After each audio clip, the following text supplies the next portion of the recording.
Last night, I dreamt I went to Manderley again.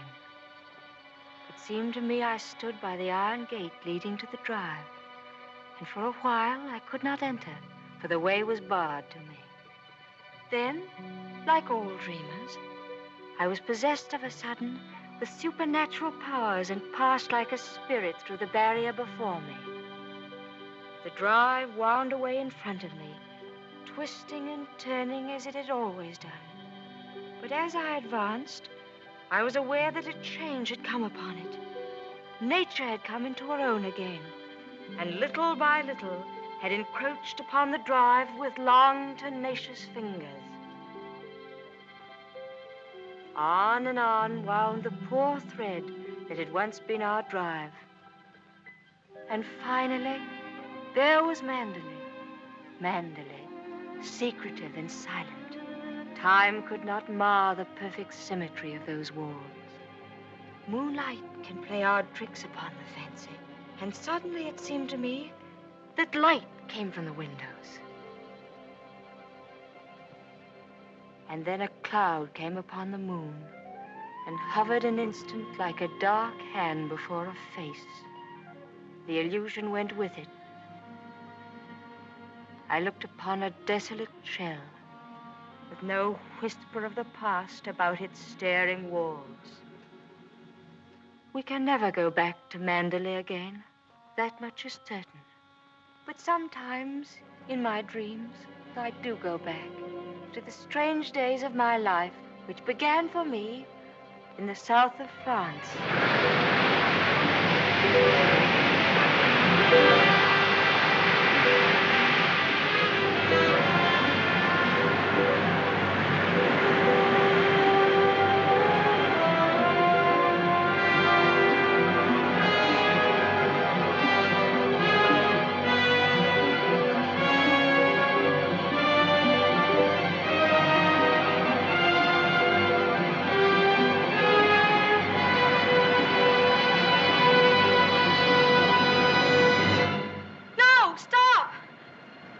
What the devil are you shouting about?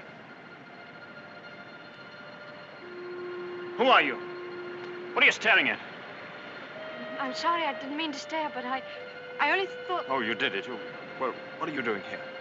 I was only walking. Well, get on with your walking. Don't hang about here screaming.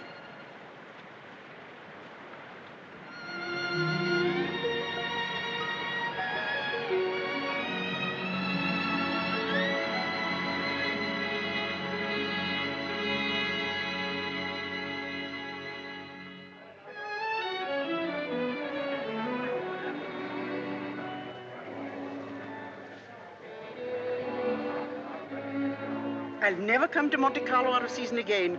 Not a single well-known personality in the hotel. Stone cold. Waiter, garçon, call him. Tell him to get me some... Why, it's Max de Winter. How do you do?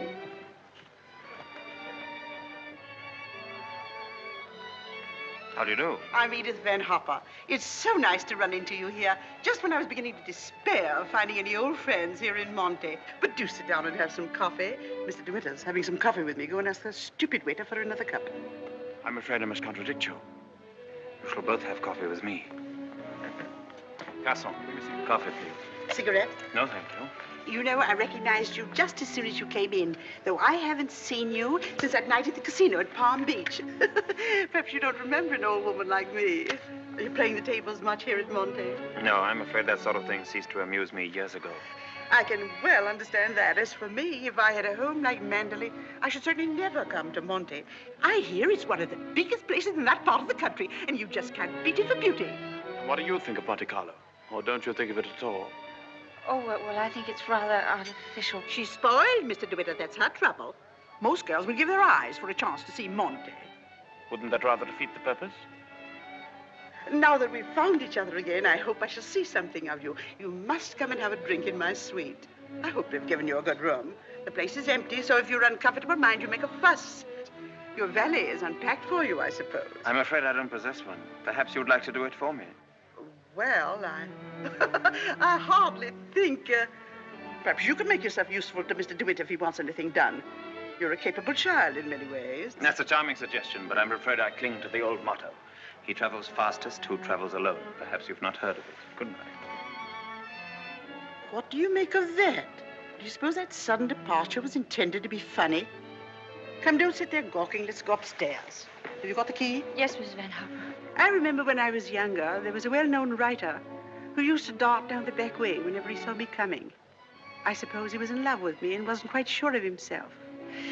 Well, c'est la vie.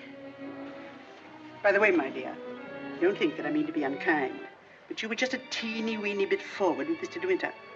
Your effort to enter the conversation quite embarrassed me, and I'm sure it did him. Men loathe that sort of thing. Oh, come, don't sulk. After all, I am responsible for your behavior here. Perhaps he didn't notice it. Poor thing.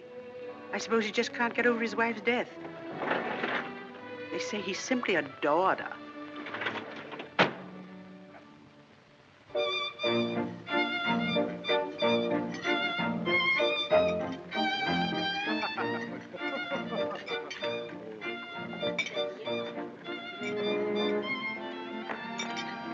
Louis, prenez la commande.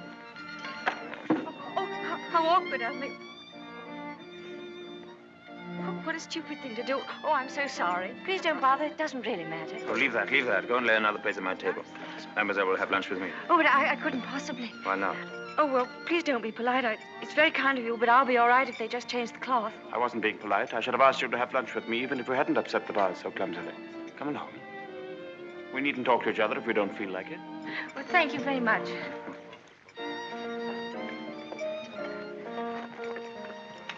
Oh, I'll just have some scrambled eggs. Oui, mademoiselle.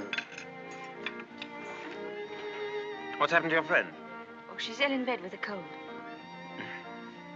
I'm sorry I was so rude to you yesterday. The only excuse I can offer is that I've become boorish through living alone. You weren't really. You simply wanted to be alone and... Tell me, is Mrs. Van Hopper a friend of yours or just a relation? No, she's my employer. I'm what is known as a paid companion. I didn't know companionship could be bought. I looked up the word companion in the dictionary once. It said, a friend of the bosom. I don't envy you the privilege. Well, she's very kind, really, and I have to earn my living. Haven't you any family? No, my mother died years and years ago, and then there was only my father, and he died last summer. And then I took this job. How rotten for you. Yes, it was rather, because, you see, we got on so well together. You and your father? Yes, he was a lovely person, very unusual. What was he? A painter. Ah, was he a good one? Well, I thought so, but people didn't understand him. Yes, that's often the trouble. He painted trees. At least it was one tree. You mean he painted the same tree over and over again? Yes, you see, he had a theory that if you should find one perfect thing or place or person, you should stick to it. Do you think that's very silly? Not at all. I'm a firm believer in that myself. And what did you find to do with yourself while he was painting his tree? Well, I sat with him and I sketched a little. I don't do it very well, though. Oh, you're going sketching this afternoon? Yes. Where? Oh, I haven't made up my mind. I'll drive you somewhere in the car. Oh, no, please, I didn't mean... Oh, nonsense. Finish up that mess and we'll get along. Thank you. It's very kind of you, but I'm not very hungry. Oh, come on. Eat it up like a good girl.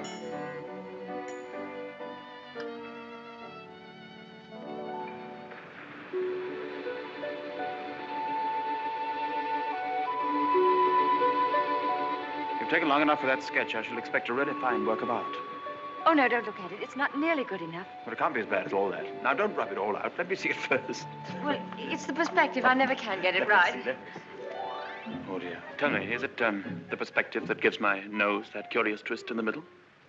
Well, you're not a very easy subject to sketch. Your expression keeps changing all the time. Does it? Well, I'd concentrate on the view instead if I were you. Much more worthwhile. Rather reminds me of our coastline at home. Do you know Cornwall at all?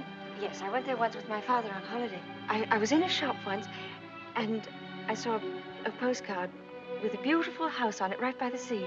And I asked whose house it was, and the old lady said, "That's Manderley." I felt ashamed for not knowing. And Manderley is beautiful. To me, it's just the place where I was born. I've lived in all my life. But now, I don't suppose I shall ever see it again.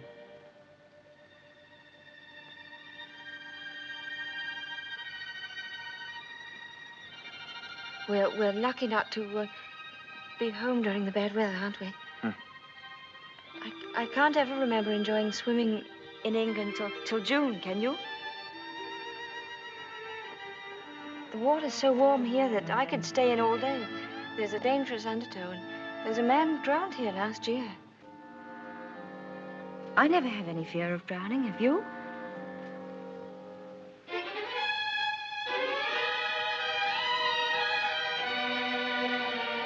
Come, I'll take you home.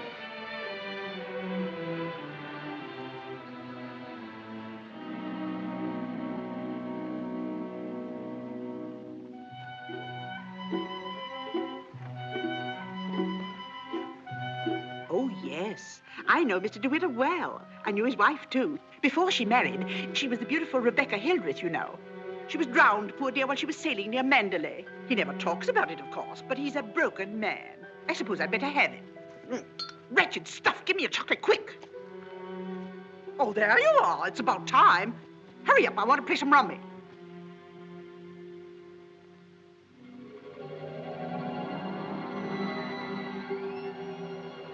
She was the beautiful Rebecca Hildreth, you know. They say he simply adored her. She was the beautiful Rebecca Hildreth, you know. I suppose he just can't get over his wife's death. She was the beautiful Rebecca Hildreth, you know. But he's a broken man. Bonjour. Well, where are you going? Oh, I thought I'd take a tennis lesson. I see. I suppose you've had a look at the pro, and he's desperately handsome, and you've conceived a schoolgirl crush on him. All right, go ahead, make the most of it. Off duty? Oh, yes, Mrs. Van Hopper's cold's turned into flu, so she's got a trained nurse. I'm sorry for the nurse. You keen on tennis? No, not particularly. That's good. We'll go for a drive.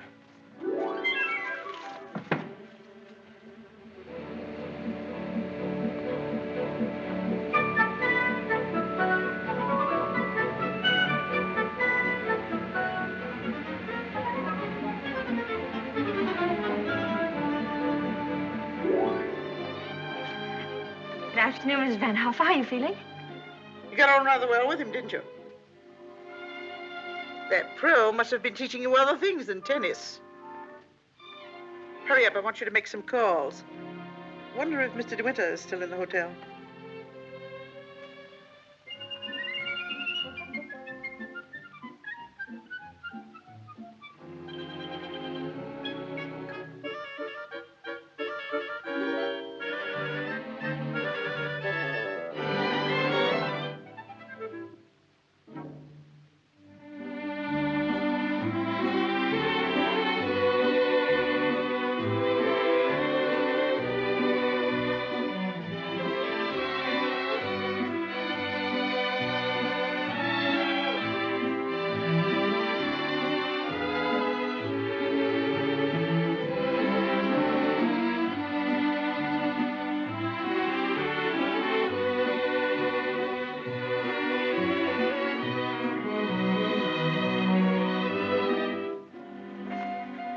May I go now? For the number of lessons you've had, you ought to be ready for Wimbledon. But this will be your last, so make the most of it. Trouble is, with me laid up like this, you haven't had enough to do. But I'm getting rid of that nurse today, and from now on, you'll stick to your job. Yes, Mrs. Van. Would you please tell me, Mr. De Winter, why you asked me to come out with you? Well, it's obvious that you want to be kind, but Why do you choose me for your charity?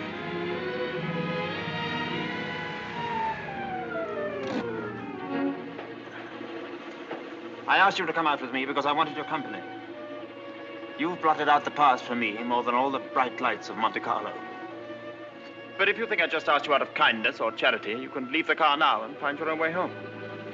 Go on, open the door and get out.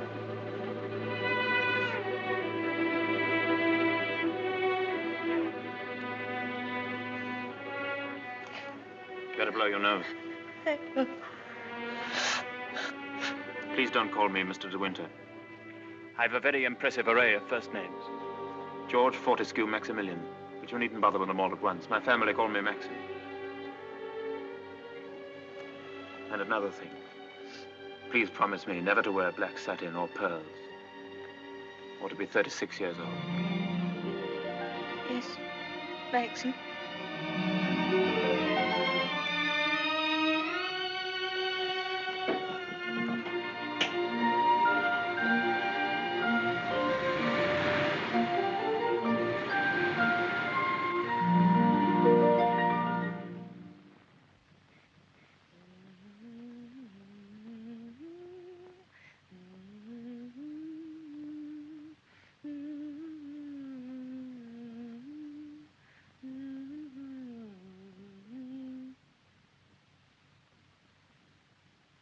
For the love of Pete, come here. What do you think? My daughter's engaged to be married. Oh, really? How nice. We must leave for New York at once. Get reservations on the Aquitania, and we'll take the 12:30 train for Cherbourg. Hurry up and get in a maid to help with the packing. We've no time to waste. Go on and do dawdle. Mr. de Winter, please. Oh, he's gone out riding. He won't be back till noon. Oh. Well, give me the porter, please.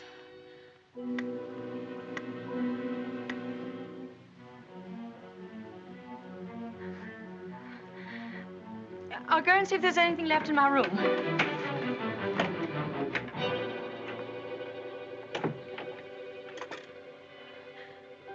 Has Mr. de Winter come in yet? Oh, he has. Would you connect me, please?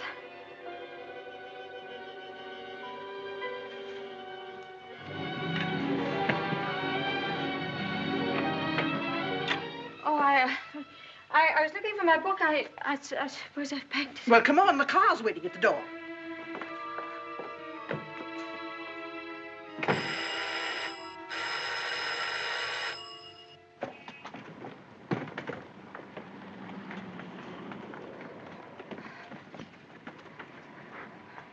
I'd like to leave a forwarding address if they happen to find that book. Would you ring Mr. de Winter, please? Yes, madame. 182.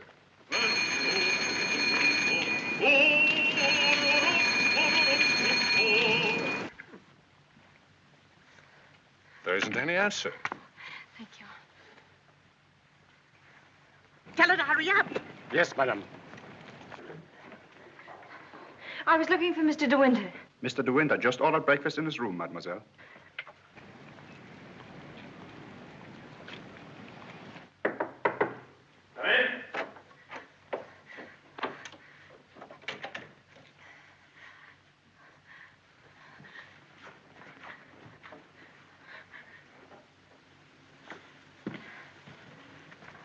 Hello.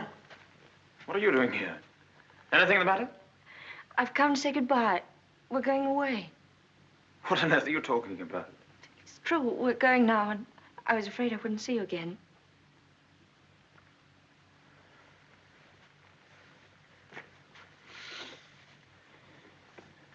Where's she taking you to? New York. I don't want to go. I shall hate it. I shall be miserable.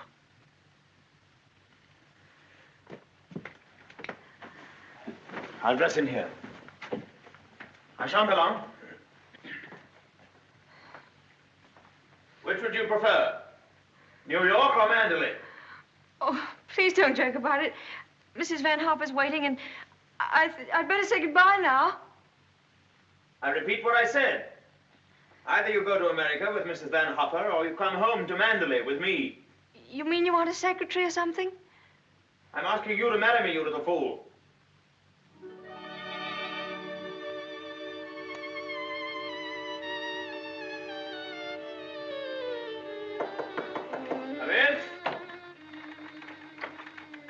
that my food? I'm famished. I didn't have any breakfast.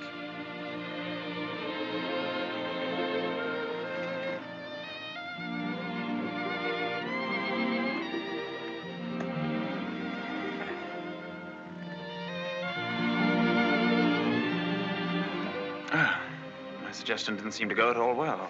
Sorry. Oh, but you don't understand. It's that well, I'm not the sort of person men marry. What on earth do you mean? I don't belong in your sort of world, for one thing. Well, what is my sort of world? Oh, well, Manderley, you know what I mean. Well, I'm the best judge of whether you belong there or not. Of course, if you don't love me, that's a different thing. Fine blow to my conceit, that's all. Oh, I do love you. I love you most dreadfully. I've been crying all morning because I thought I'd never see you again.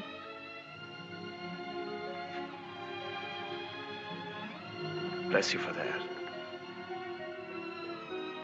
I'll remind you of this one day. You won't believe me. It's a pity you have to grow up. Well, now that's settled, you may pour me out some coffee. 2 lumps of sugar and some milk, please. Same with my tea, don't forget. Who's going to break the news to Mrs. Van Hopper? Shall you or shall I? Oh, you tell her. She'll be so angry. What's the number of her room? Oh, she's not there. She's downstairs in the car. Hello? Give me the deck, please. Hello? You'll find Mrs. Van Hopper waiting outside in her car. Would you ask her with my compliments if she'd very kindly come up and see me in my room? Yes, in my room. Mr. De Winter says, please, for you to come up to his room. Mr. De Winter? Why, certainly.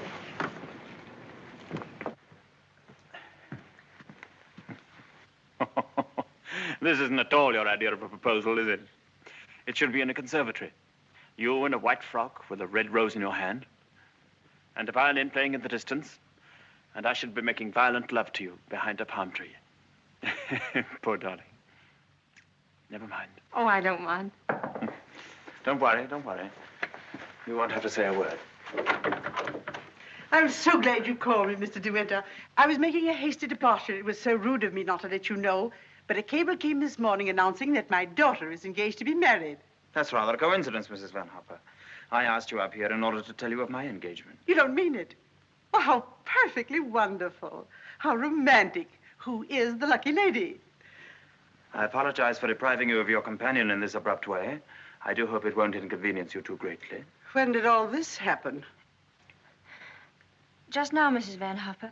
Just a few minutes ago. I simply can't believe it.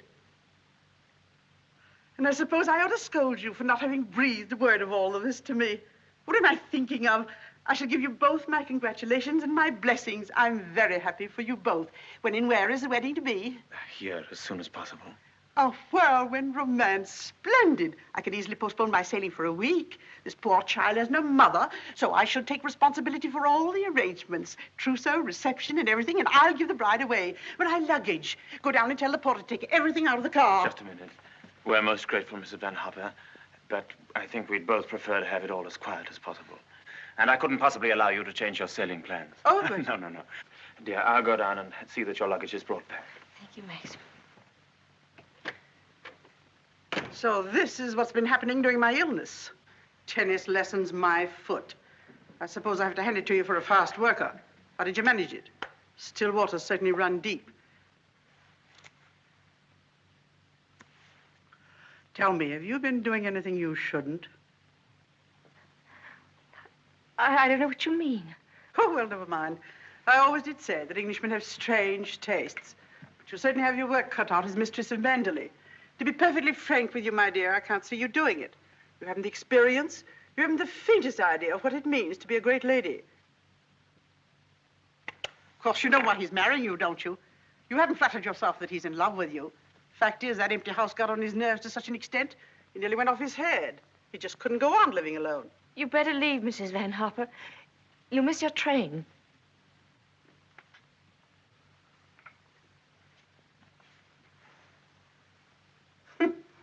Mrs. De Winter. Goodbye, my dear, and good luck.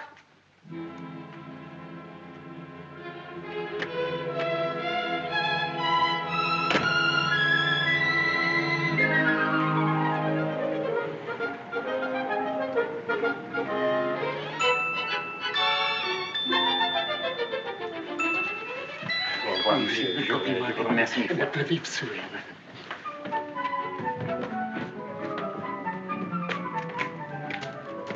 Monsieur, vous avez oublié votre carnet de mariage. Oh, What'd he say? he says I've forgotten the proof that we're married. Oh, good heavens.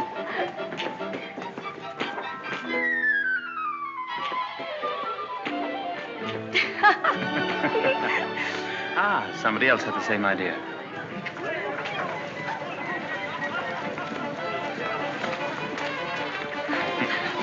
Isn't she sweet? Yes. You'd have liked a bridal veil, wouldn't you? Or at least... Madame, combien ça me fait? Ah, tu le tout. Je vous remercie mille fois. Yes. Oh, Max, you're lovely. Oh, perfectly lovely.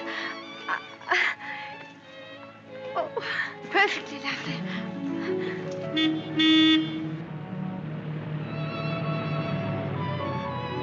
Welcome home, Mr. De Winter.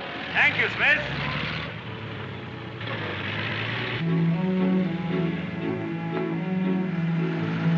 Yes, thank you, sir. We're glad to see you home, sir. This is Mrs. De Winter, Fred. How do you do?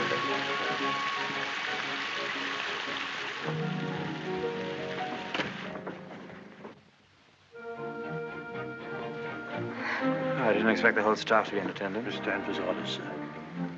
Oh, sorry about this. Won't take long.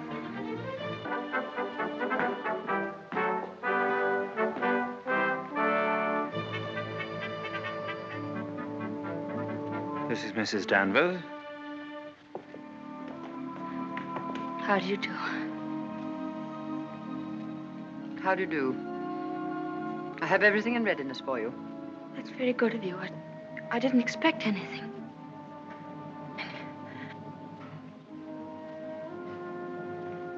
I think we'd like some tea, Frith. Ready in the library, sir. Come along, darling.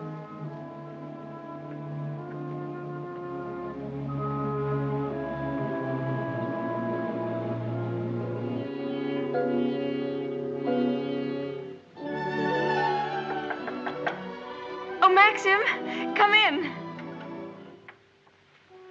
Oh, good evening, Mrs. Danvers. Good evening, madam.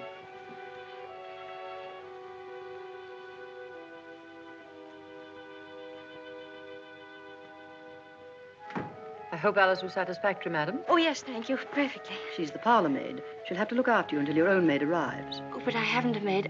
I'm sure Alice will do very nicely. I'm afraid that would not do for very long, madam. It's usual for ladies in your position to have a personal maid. I hope you approve the new decoration of these rooms, madam. Oh, I didn't know it'd been changed. I hope you haven't been to too much trouble. I only followed out Mr. De Winter's instructions. Oh, well, what did it look like before? It had an old paper and different hangings. It was never used much, except for occasional visitors.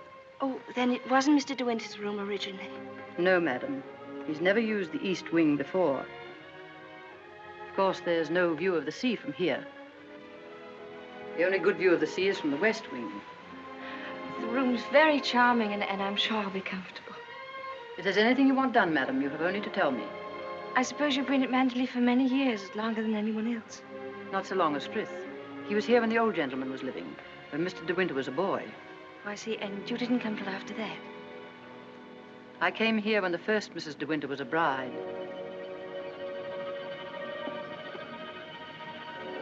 Mrs. Danvers, I do hope we'll be friends. You must be patient with me. This sort of life is new to me, and I do want to make a success of it and make Mr. De Winter happy, so I know I can leave all the household arrangements to you. Very well.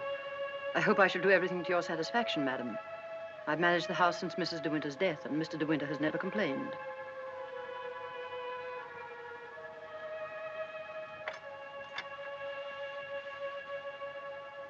I think I'll go downstairs now.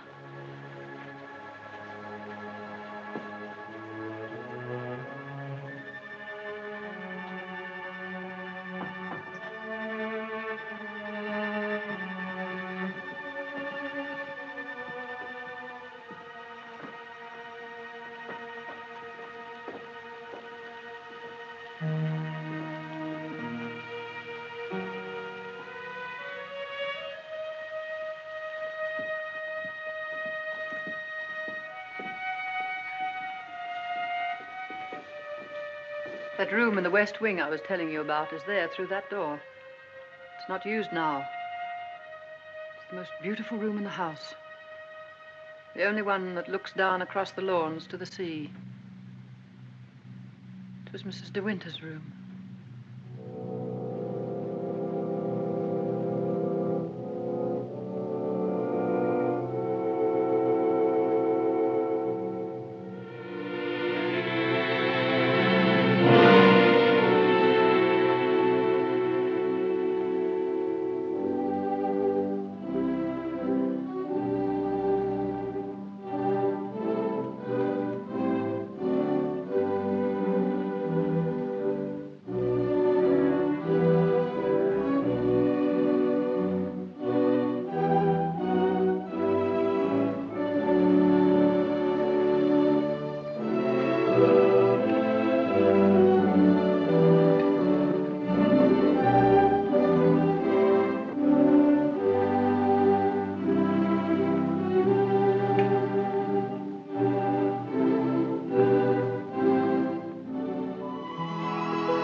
Good morning. Good morning. You're Mrs. de Winter, aren't you? Yes. My name's Crawley. I manage the estate for Maxim. Awfully glad to meet you. There's a fearful lot of stuff piled up while Maxim was away. Yes, I'm sure there must have been. I do wish I could help with some of it. Oh, no. Frank never allows anybody to help him. He's like an old mother hen with his bills and rents and taxes. Come on, Frank, we must go over these estimates. I'll get my papers. You'll find quantities of breakfast over there, but you must eat it all or cook will be mortally offended. Well, I'll do my best, Maxim. I have to go over the place with Frank just to make sure that he hasn't lost any of it. You'll be all right, won't you? Getting acquainted with your new home. Have a look at the Times. There's a thrilling article on what's the matter with English cricket. Oh, yes. My sister Beatrice and her husband, Giles Lacey, have invited themselves over for lunch. Today? Yes. I suppose the old girl can't wait to look you over. You'll find her very direct. If she doesn't like you, she'll probably tell you so to your face. Don't worry, darling. I'll be back in time to protect you from her. Goodbye, darling. Goodbye, Maxim. Goodbye. Goodbye.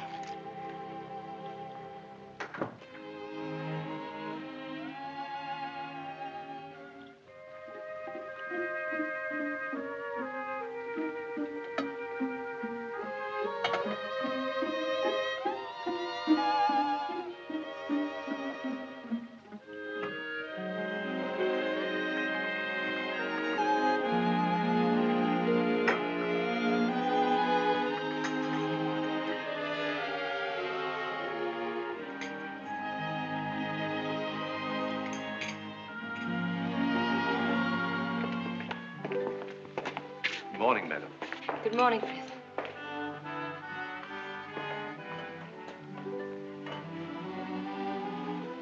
Isn't there anything I could get for you, madam? Oh, no, thank you, Frith. I'm really not very hungry. Thank you. The paper, madam. Oh, yes, thank you, Frith.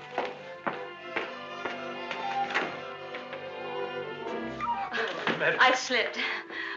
Oh, thank you, Frith.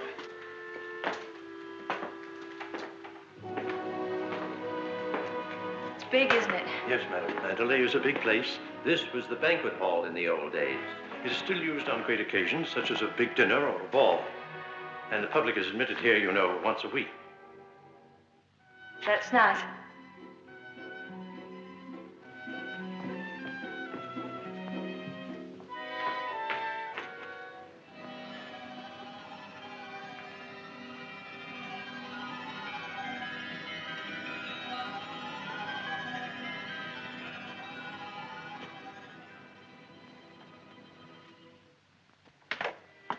I beg pardon, madam. I'm afraid the fire is not usually lit in the library until the afternoon, but you'll find one in the morning room. Of course, if you wish this fire lit now, madam. Oh, no, Frith, I wouldn't dream. Mrs. de Winter, I mean the late Mrs. de Winter always did her correspondence and telephoning in the morning room after breakfast. Thank you, Frith.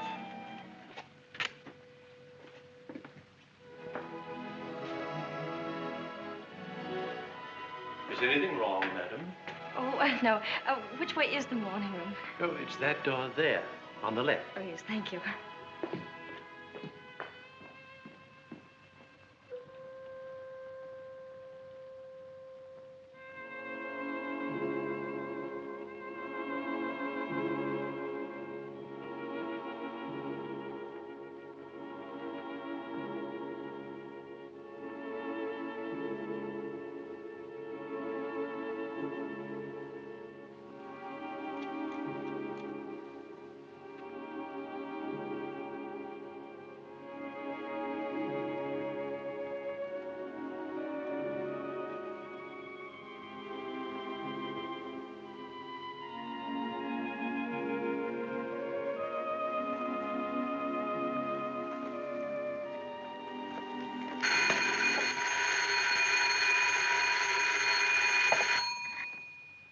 Mrs. De Winter?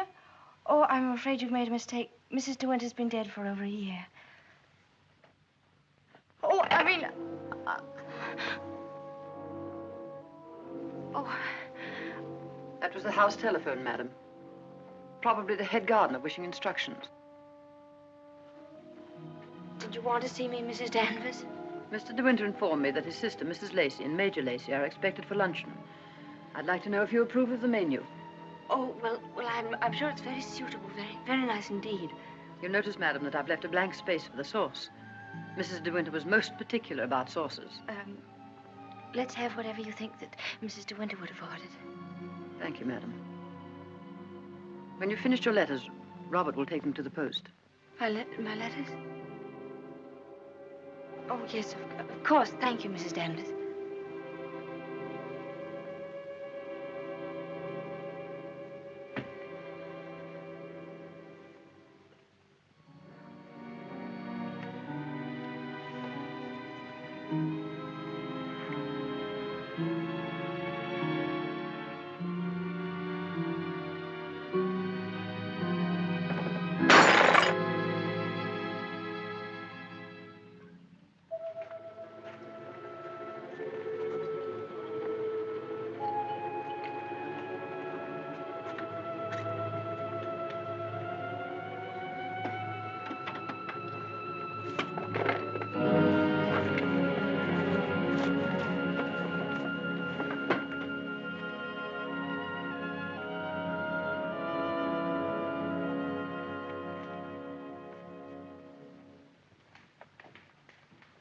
How are you, Frith?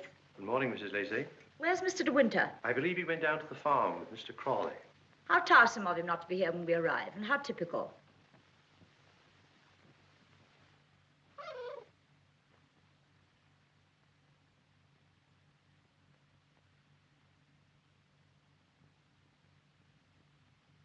I must say old Danvers keeps the house looking lovely. She certainly learned that trick of arranging flowers from Rebecca. I wonder how she likes it now, being ordered about by an ex-chorus girl. Now, where on earth did you get the idea she's an ex-chorus girl? He picked her up in the south of France, didn't he? What if he did? Well, I mean to say, there you are.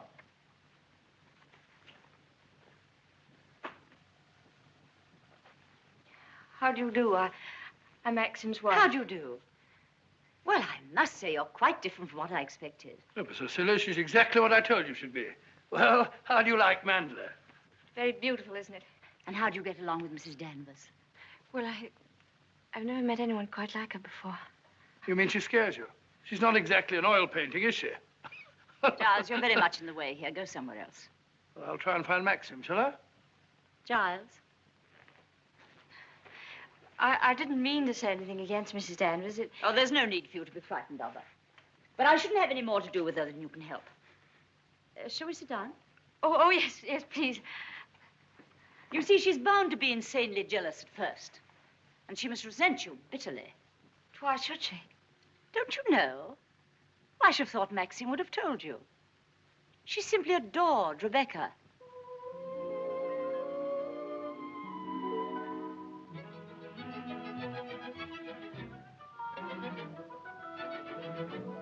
How are you, Robert? Quite well, thank you, madam. Still having trouble with your teeth? Unfortunately, yes, madam. You should have them out. All of them. Wretched nuisances, teeth. Thank you, madam. Oh, what a plateful. Do you hunt? No, I don't. I'm afraid I don't even ride. Oh, have to ride down here. We all do. Which do you ride, side saddle or astride? Oh, yes, of course, I forgot you don't, do you? You must. Nothing else to do down here. Maxim, when are you going to have parties here again, like the old days? Oh, I haven't thought about it. But everyone's dying to see you, and... Yes, I bet they are. Why don't you have the masquerade ball again this summer? My dear, you fond of dancing? Well, I love it, but I'm not very good at it. Do you rumble? I've never tried. You must teach me. I say, well, I'm trying to find out exactly what your wife does do. She sketches a little. Sketches? Not this modern stuff, I hope. You know, portrait of a lampshade upside down to represent a soul in torment. Don't sail, do you? No, I don't. Thank goodness for that. Huh?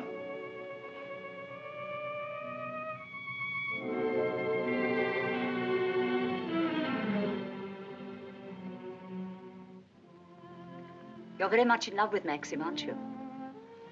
Yes, I can see you are. Don't mind my saying so, but why don't you do something about your hair? Why don't you have it cut or sweep it back behind your ears? Oh, no, that's worse. What does Maxim say about it? Does he like it like that? Well, he never mentions it. Oh, well, don't go by me. I can see by the way you dress you don't care a hoot how you look. But I wonder Maxim hasn't been at you. He's so particular about clothes. I don't think he ever notices what I wear. Oh, well, he must have changed a lot then. You mustn't worry about old Maxim and his moods.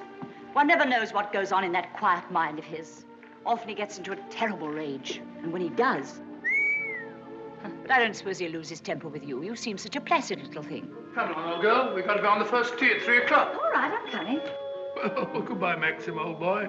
Goodbye, Giles. Thanks for coming, old boy. Goodbye, my dear.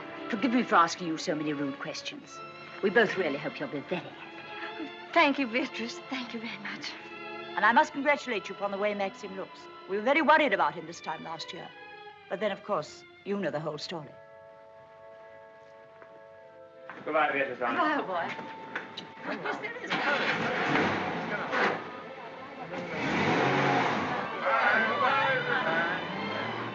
Well, thank heavens they've gone. Now we can have a walk about the place. Looks as though we might have a shower, but you won't mind that, will you? No, but wait a minute. I'll go upstairs and get a coat. There's a heap of Macintoshes in the flower room. Robert, run and get a coat from the flower room for Mrs. de Winter, will you? What do you think of Beatrice? Oh, I liked her very much, but she kept saying that I was quite different from what she expected. What the devil did she expect? Oh, someone smarter and more sophisticated, I'm afraid. Oh. Do you like my hair? Your hair? Yes, of course I do. What's the matter with it? Oh, I don't know. I just wondered. How funny you are. Thank you. Do I have to put it on? Yes, certainly. Can't be too careful with children. Come on, Jasper. Come and take some of that fat off.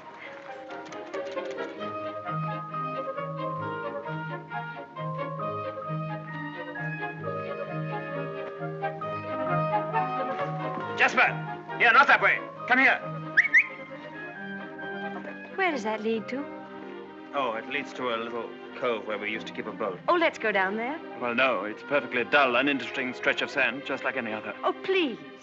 Well, all right, we'll walk down and take a look if you really want to.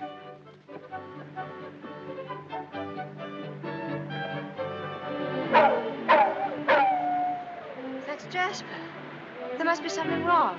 Perhaps he's hurt himself. No, he's all right. Leave him alone. Don't you think I'd better go and see? Don't bother about him, I tell you. He can't come to any harm. He'll find his own way back.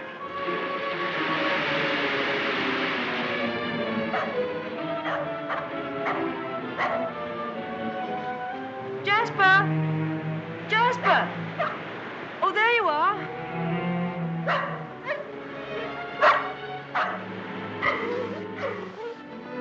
What do you want in there, Jasper? Come on.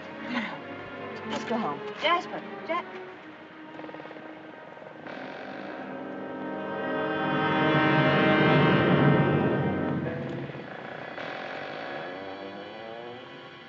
Oh.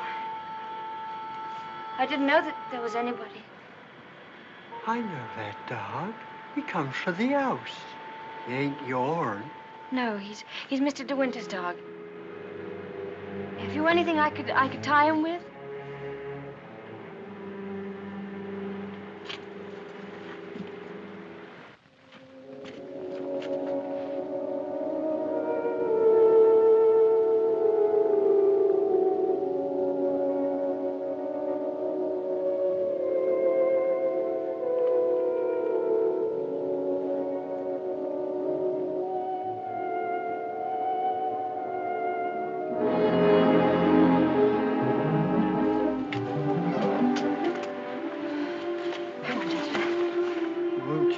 one you throw me in there, will you? Don't you belong on the estate? I weren't doing nothing.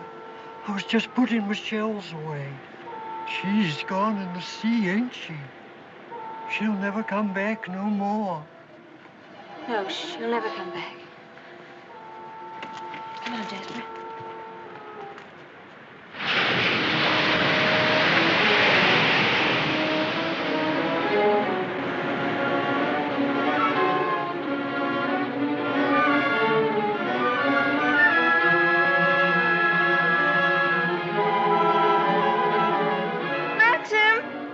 What's the matter?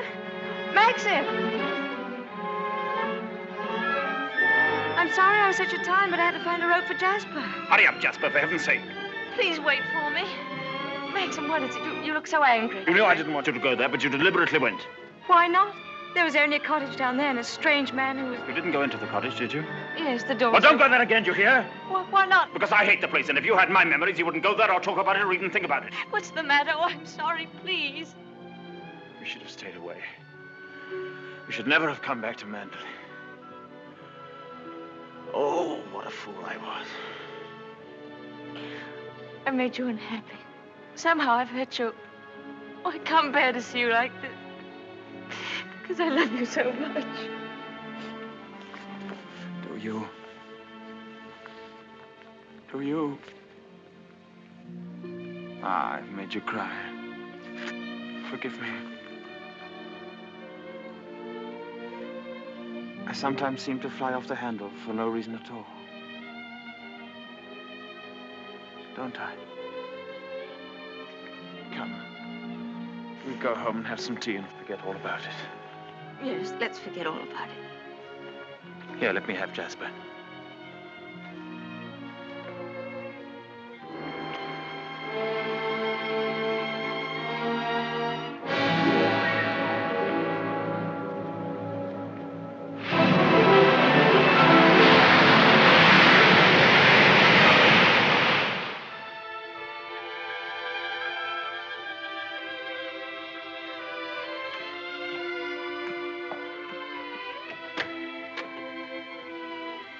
Hello, come in. Oh, please don't get up, Mr. Crawley. I was just wondering if you meant what you said the other day about showing me the run of things. Of course I did. What are you doing now? Notifying all the tenants that in celebration of Maxim's return with his bride, this week's rent will be free. Oh, was that Maxim's idea? Oh, yes. All the servants get an extra week's wages, too. Oh, he didn't tell me. Can't I help you? I could at least lick the stamps. Well, that's terribly nice of you. Won't you sit down? Oh, yes, thank you.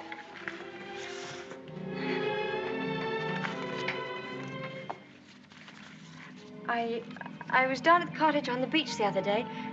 There was a man there, a queer sort of person. Jasper kept barking at him. Oh, yeah. Must have been Ben. Excuse me.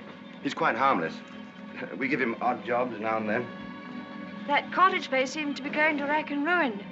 Why isn't something done about it? Well, I think if Maxim wanted anything done about it, he'd tell me. Are those all Rebecca's things down there? Yes. Yes, they are. What did she use the cottage for? The boat used to be moored near there. What boat? What happened to it? Was that the boat she was sailing in when she was drowned? Yes. Capsized and sank. She was washed overboard. Wasn't she afraid to go out like that alone? She wasn't afraid of anything. Where did they find her? Near Edgecombe. About 40 miles up channel, about 2 months afterwards. Maxim went up to identify her. It was horrible for him. Yes, it must have been. Mr. Crawley, please don't think me morbidly curious. It isn't that. It's just that I feel at such a disadvantage. All the time, whenever I meet anyone, Maxim's sister or even the servants, I know they're all thinking the same thing. They're all comparing me with her, with Rebecca. Oh, you mustn't think that. I can't tell you how glad I am that you married Maxim. It's going to make all the difference to his life. And from my point of view, it's very refreshing to find someone like yourself who's not entirely in tune, shall we say, with Manderley. That's very sweet of you. I dare say I've been stupid, but every day I realize the things that she had and that I lacked. Beauty and wit and intelligence and all the things that are so important in a woman. Oh, you have qualities that are just as important. More important, if I may say so. Kindness and sincerity and, if you'll forgive me, modesty mean more to a husband than all the wit and beauty in the world. We none of us want to live in the past. Maxim least of all.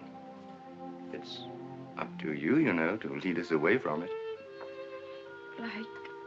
I promise you I won't bring this up again, but before we end this conversation, would you answer just one more question? If it's something I'm able to answer, I'll do my best. Tell me, what was Rebecca really like?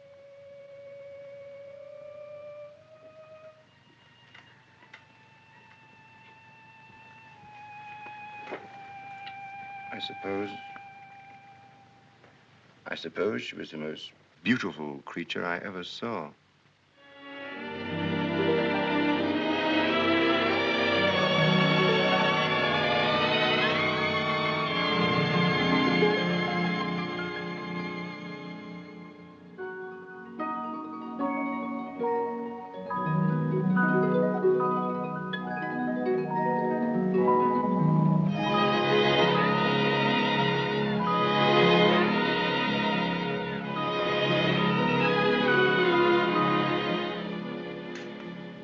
Good evening, Maxim. Hello. The films of the honeymoon have arrived at last. We timed, you think, before dinner?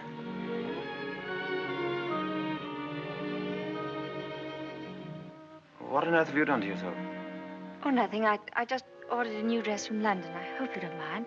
Oh, no. Well, do you think there's something's right for you? Doesn't seem your type at all. I thought you'd like it. And what have you done to your hair? Oh, I see. Oh, dear, oh, dear, oh, dear. I'm sorry. You look lovely, lovely.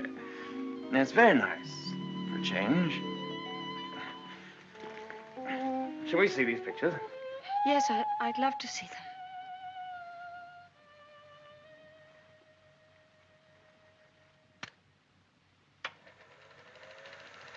Ah, look now.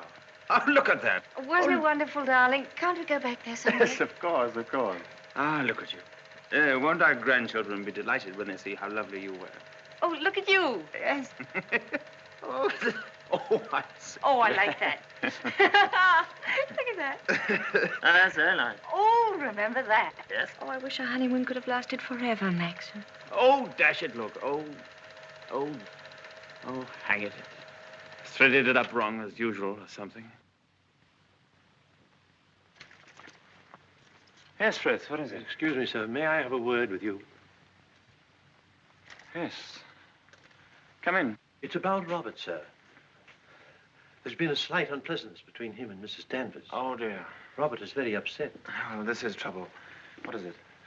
It appears that Mrs. Danvers has accused Robert of stealing a valuable ornament from the morning room. Robert denies the accusation most emphatically, sir.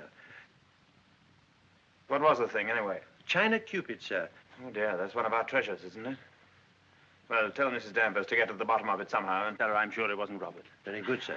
Oh, why do they come to me with these things? That's your job, sweetheart. Maxim, I wanted to tell you, but, well, I forgot. The fact is, I broke the China Cupid. You broke it? Now, why on earth didn't you say something about it when Frith was here?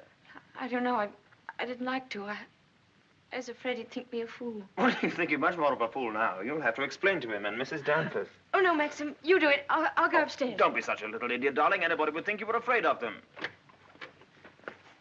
It's all a mistake, Mrs. Danvers. Apparently, Mrs. de Winter broke the Cupid herself and forgot to say anything about it. I'm so sorry. I never thought that I'd get Robert into trouble. Is it possible to repair the ornament, madam? No, I'm afraid it isn't. It was smashed into pieces. What did you do with the pieces? Well, I put them at the back of one of the drawers in the writing desk. Well, it looks as though Mrs. de Winter were afraid you were going to put her in prison, doesn't it, Mrs. Danvers?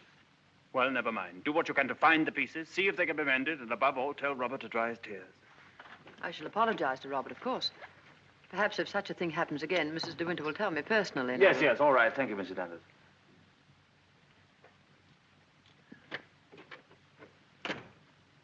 Well, I suppose that clip will hold all right. I don't know.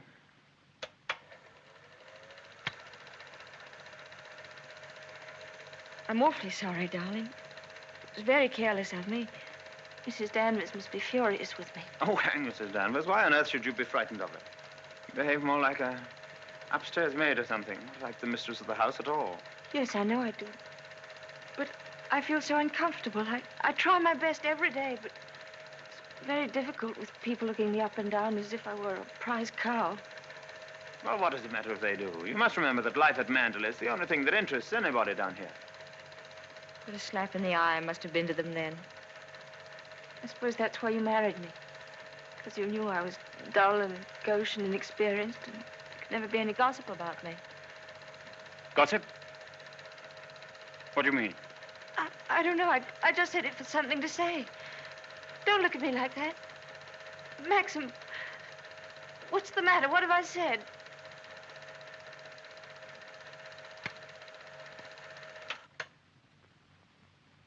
Wasn't a very attractive thing to say, was it? No. It was rude, hateful.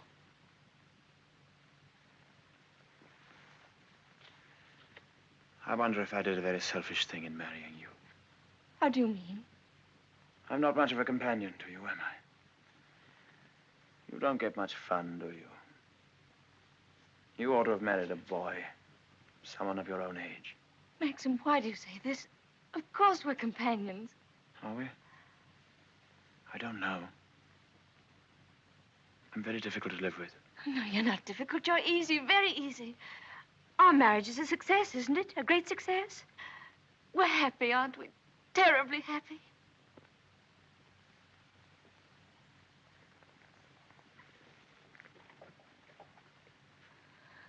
If you don't think we are happy, it would be much better if you didn't pretend. I'll go away. Why don't you answer me?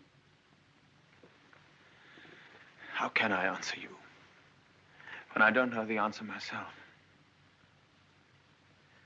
If you say we're happy, let's leave it at that. Happiness is something I know nothing about.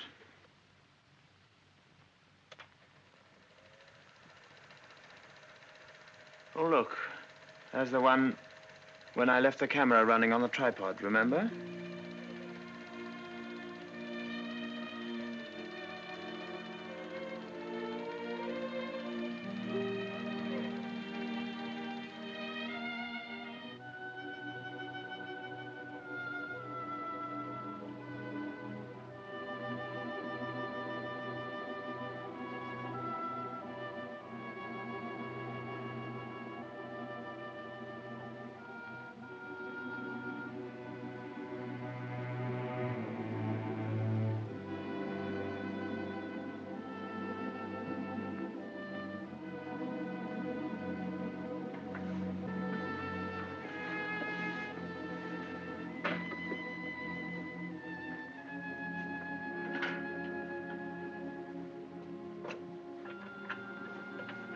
Pardon me, madam. Is there anything I can do for you? Yes, I'm all right, Hilda.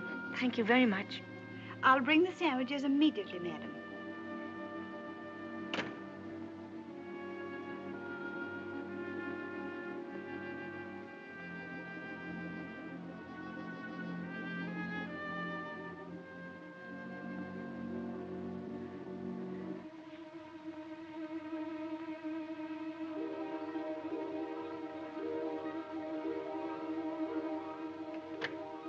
Hilda. Yes, madam? The West Wing. Nobody ever uses it anymore, do they? No, madam. Not since the death of Mrs. de Winter.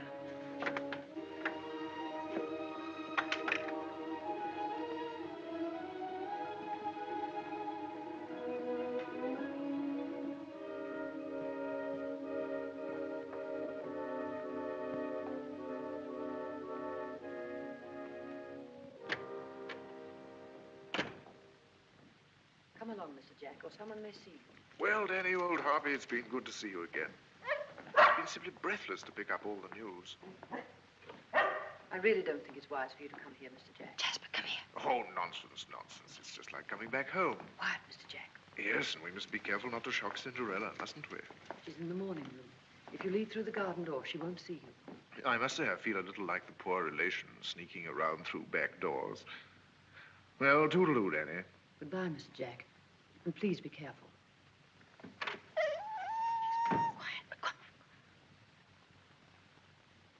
Looking for me? Oh, I didn't make you jump, did I? No, of course not. I didn't quite know who it was. Yes. You're pleased to see me, aren't you, old boy? I'm glad there's someone in the family to welcome me back to Manderley. And, how is dear old Max? Very well, thank you. I hear he went up to London, left his little bride all alone. It's too bad.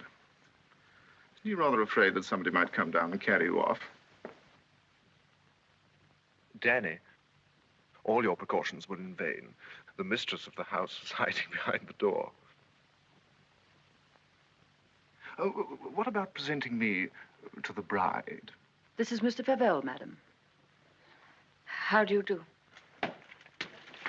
How do you do? Well, won't you have some tea or something? Well, now, isn't that a charming invitation? I've been asked to stay to tea, Danny, and I have a good mind to accept. Oh, well, perhaps you're right. Pity, just we're getting on so nicely. We mustn't lead the young bride astray, must we, Jasper? Goodbye. It's been fun meeting you. Oh, and by the way, it would be very decent of you if you didn't mention this little visit to your revered husband. He doesn't exactly approve of me. Very well. That's very sporting of you. I wish I had a young bride of 3 months waiting for me at home. I'm just a lonely old bachelor. Fare thee well. Oh, and I know what was wrong with that introduction. Danny didn't tell you, did she? I'm Rebecca's favorite cousin. Toodaloo.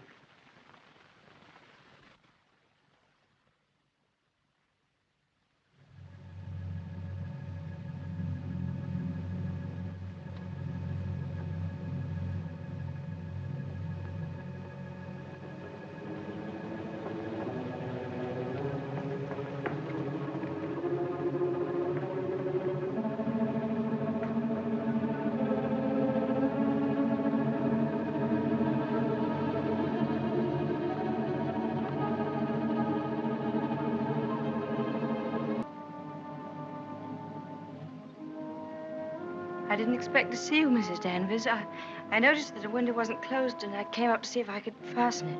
Why did you say that? I closed it before I left the room. You opened it yourself, didn't you? You've always wanted to see this room, haven't you, madam? Why did you never ask me to show it you? I was ready to show it you every day.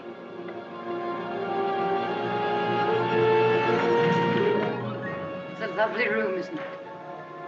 Loveliest room you've ever seen. Everything is kept just as Mrs. de Winter liked it.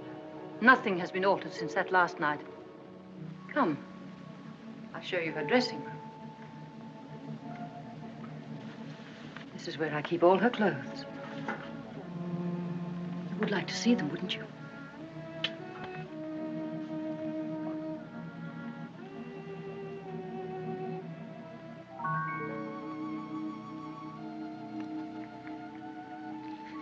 Feel this.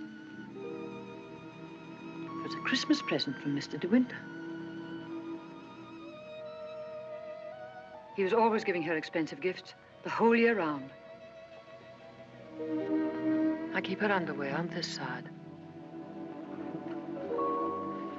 They were made specially for her by the nuns in the convent of St. Clair. I always used to wait up for her, no matter how late. Sometimes she and Mr. de Winter didn't come home until dawn. While she was undressing, she'd tell me about the party she'd been to. She knew everyone that mattered.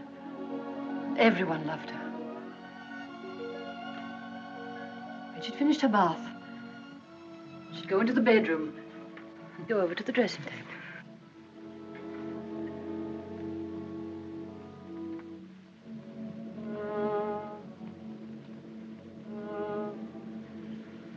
Oh, you've moved her brush, haven't you? There, that's better. Just as she always laid it down. Come on, Danny. Hair drill, she would say. And I'd stand behind her like this and brush away for 20 minutes at a time. And then she would say, "Good night, Danny," and step into her bed.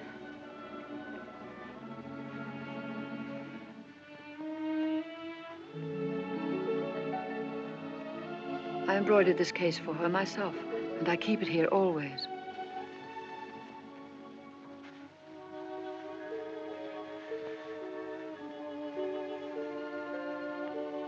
Did you ever see anything so delicate?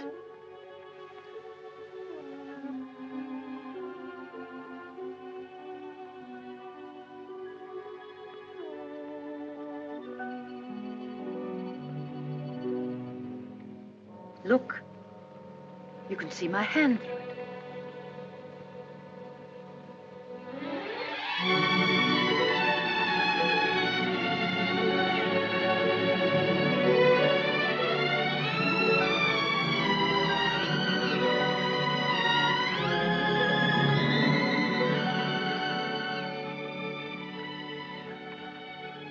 You wouldn't think she'd been gone so long, would you? Sometimes when I walk along the corridor, I fancy I hear her just behind me. That quick, light step. I couldn't mistake it anywhere. It's not only in this room. It's in all the rooms in the house. I can almost hear it now. Do you think the dead come back and watch the living? No, I don't believe it. Sometimes. I wonder if she doesn't come back here to Manderley. Watch you and Mr. de Winter together. You look tired. Why don't you stay here a while and rest? And listen to the sea. So soothing. Listen to it.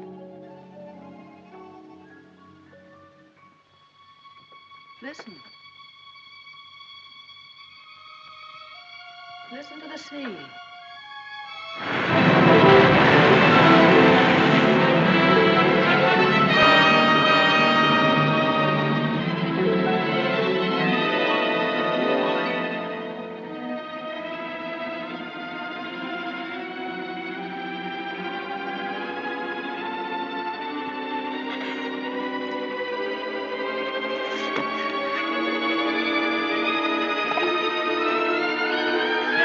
Tell Mrs. Danvers I wish to see her immediately.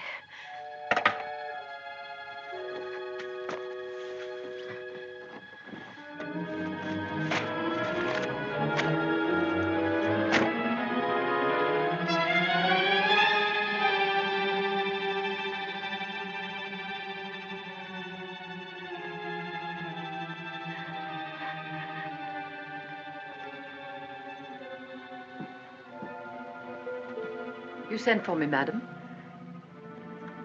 Yes, Mrs. Danvers. I want you to get rid of all these things. But these are Mrs. de Winter's things.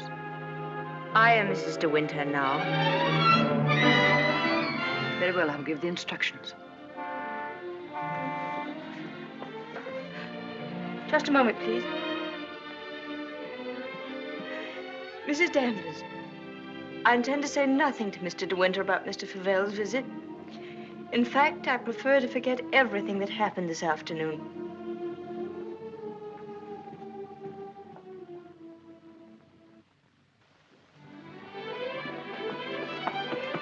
Maxim, you've been gone all day. Choking.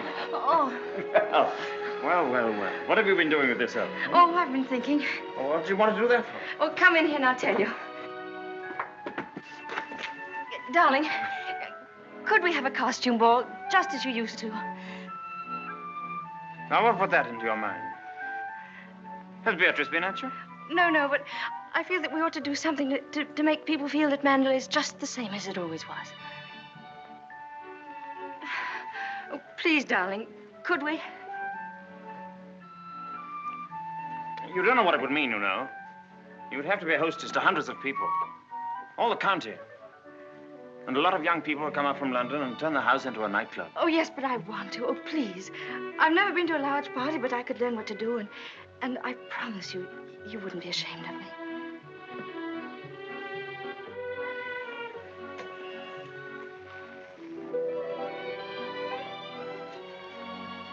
All right, if you think you'd enjoy it. You better get Mrs. Danvers to help you, hadn't you? No, I don't need Mrs. Danvers to help me. I can do it myself. Oh, all right, my sweet. Oh, thank you, darling. Thank you. Well, what'll you go as? Oh, I never dress up. That's the one privilege I claim as the host. What will you be, Alice in Wonderland with that ribbon around your hair? No, I won't tell you. I'll design a costume all by myself and give you the surprise of your life.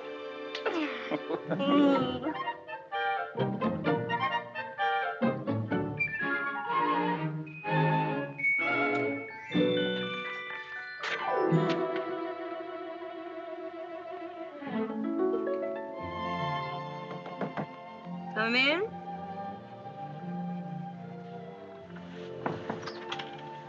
Robert found these sketches in the library, madam. Did you intend throwing them away? Yes, Mrs. Danvers, I did. They were just some ideas I was sketching for my costume for the ball. Hasn't Mr. De Winter suggested anything?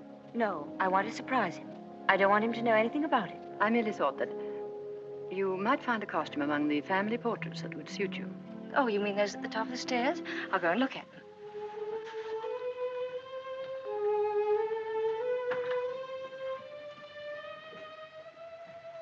This one, for instance. It might have been designed for you. I'm sure you could have it copied.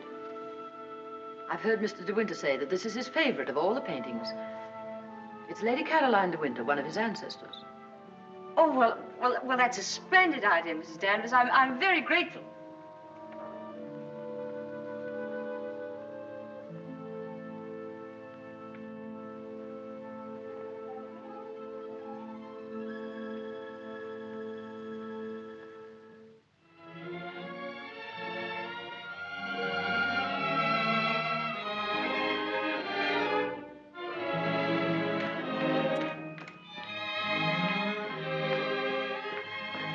Everything under control, Frith? Yes, thank you. Excuse me, sir. Are you supposed to be a schoolmaster? Oh, no. This is just my old cap and gown. Certainly makes a very nice costume, sir. And economical, too. Yes, that was the idea.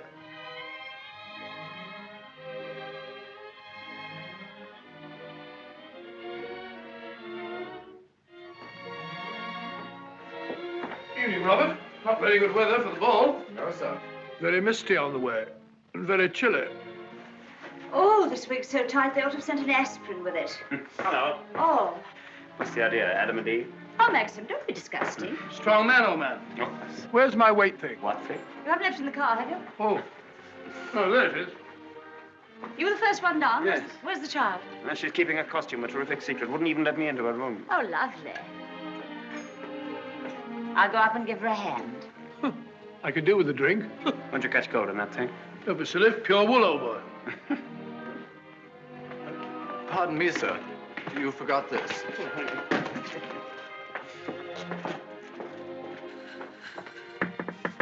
Here I am, dear. It's Bee. I've come to give you a hand. Oh, please don't come in, Beatrice. I don't want anyone to see my costume. Oh. Oh, well, you won't be long, will you? Because the first people will be arriving any moment. Now, you're sure that's where that should be? Yes, madam, it's just right. Oh, isn't it exciting? Indeed it is, madam. I've always heard of the Manderley ball, and now I'm really going to see one. Sure, there'll be no one there to touch you, madam. Do you really think so? Now, where's my fan? Now, you're sure I look all right? You look ever so beautiful.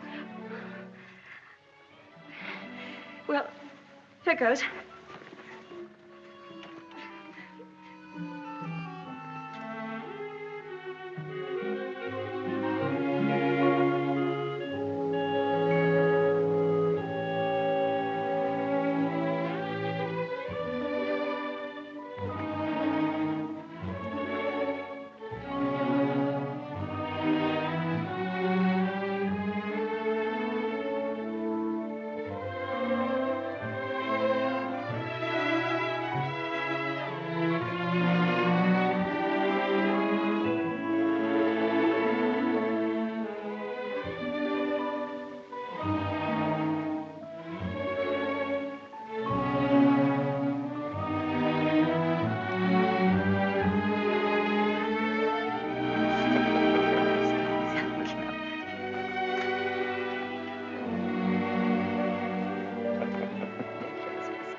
Good evening, Mr. De Winter.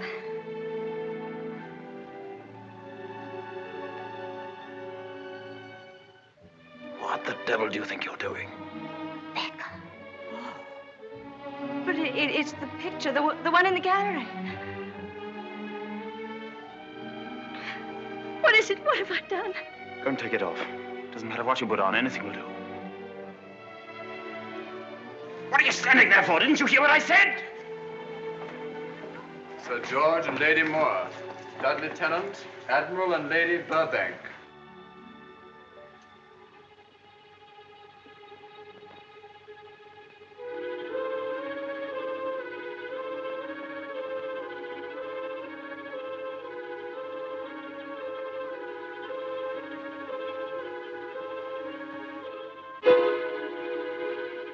I watched you go down, just as I watched her a year ago.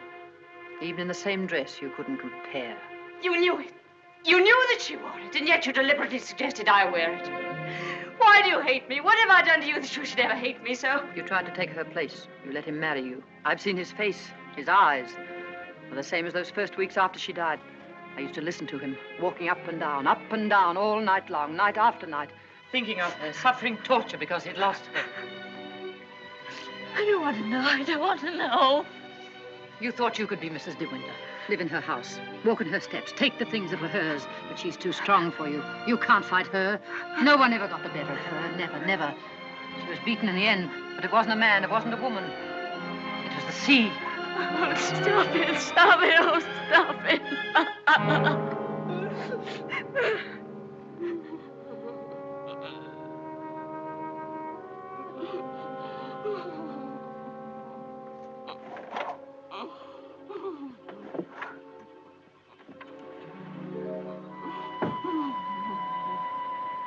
You're overwrought, madam. I've opened a window for you. A little air will do you good.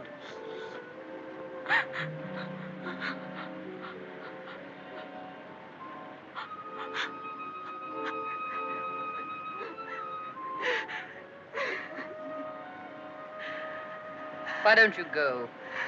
Why don't you leave Manderley? He doesn't need you. He's got his memories. He doesn't love you. He wants to be alone again with her. You've nothing to stay for. You've nothing to live for, really, have you? Look down there. It's easy, isn't it? Why don't you? Why don't you? Go on. Go on. Don't be afraid.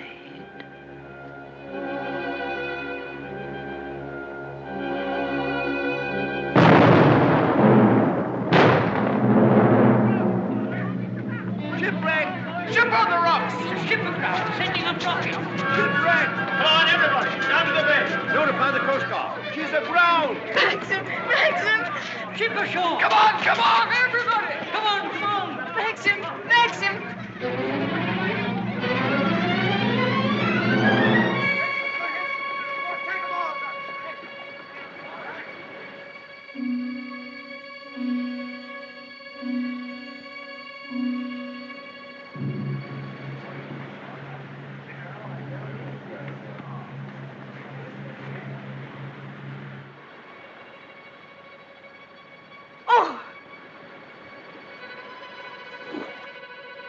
Ben, have you seen Mr. de Winter anywhere? She won't come back, will she? You said so. Who, Ben? What do you mean? Ah, the other one.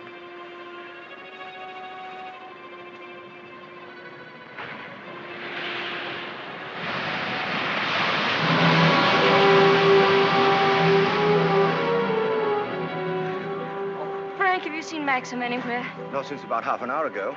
I thought he'd gone up to the house. No, he hasn't been in the house at all, and I'm afraid something might have happened to him. Frank, what's the matter? Is anything wrong? There is something wrong. Well, the diver who went down to inspect the bottom of the ship came across the hull of another boat. A little sailboat. Frank, is it? Yes. It's Rebecca's. How did they recognize it? It was a local man. Knew it instantly. It'll be so hard on poor Maxim. Yes. It's going to bring it all back again. and worse than before. Why did they have to find it? Why couldn't they have left it there in peace at the bottom of the sea? Why, better get along and arrange some breakfast for the men. All right, Frank, I'll go and look for Max.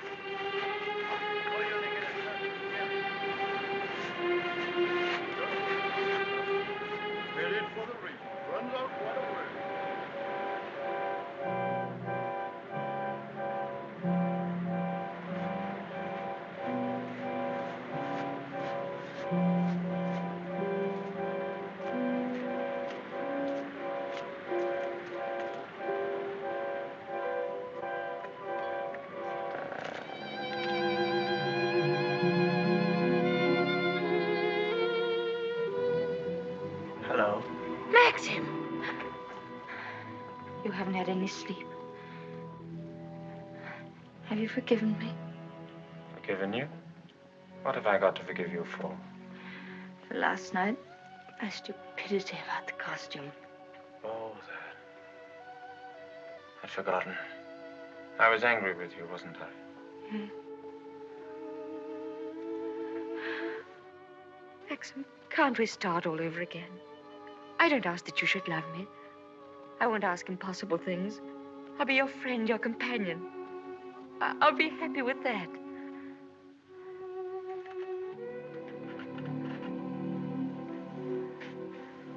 You love me very much, don't you?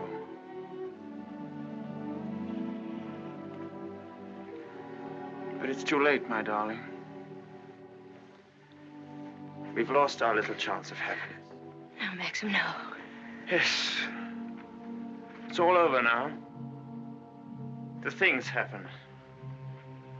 The thing I've dreaded day after day. Night after night. Maxim, what are you trying to tell me? Rebecca has won. Her shadow has been between us all the time, keeping us from one another. She knew that this would happen. What are you saying? They sent a diver down. He found another boat. Yes, I know. Frank told me. Rebecca's boat. Oh, it's terrible for you. I'm so sorry. The diver made another discovery. Broke one of the ports and looked into the cabin. There was a body in there. Then she wasn't alone.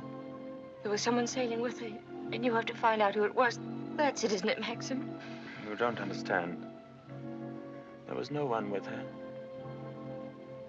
It's Rebecca's body lying there on the cabin floor.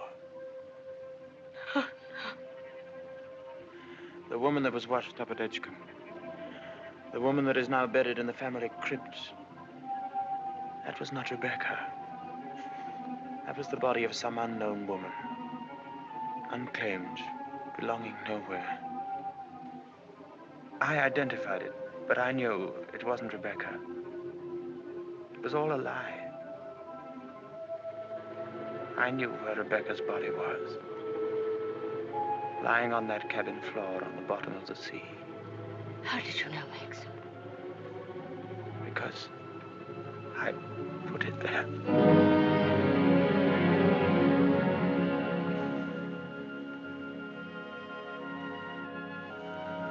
Will you look into my eyes and tell me that you love me now?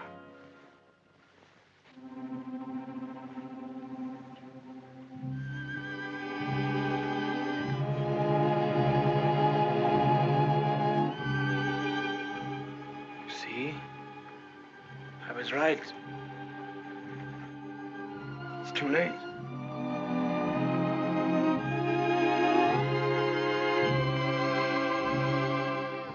No, it's not too late. You're not to say that.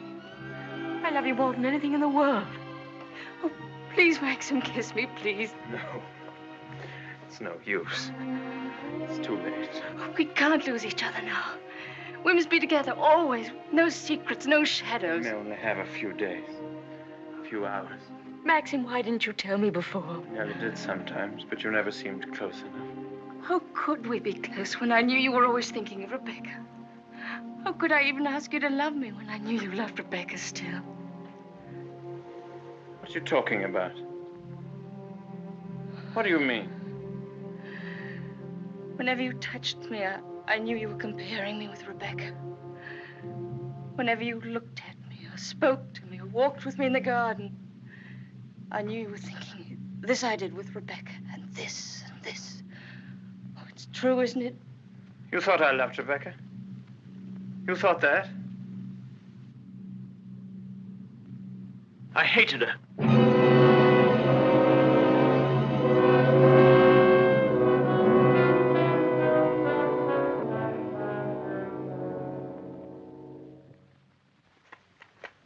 Oh, I was carried away by her.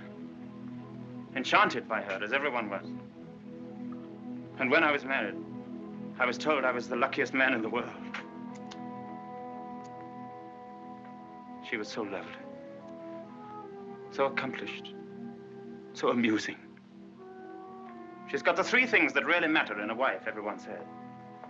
Breeding, brains, and beauty. And I believed them completely.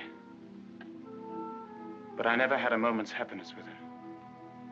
She was incapable of love, or tenderness, or decency. You didn't love her. You didn't love her. Do you remember that cliff where you first saw me in Monte Carlo? Well, I went there with Rebecca on our honeymoon. That was where I found out about her. 4 days after we were married. She stood there laughing, her black hair blowing in the wind, and told me all about herself. Everything.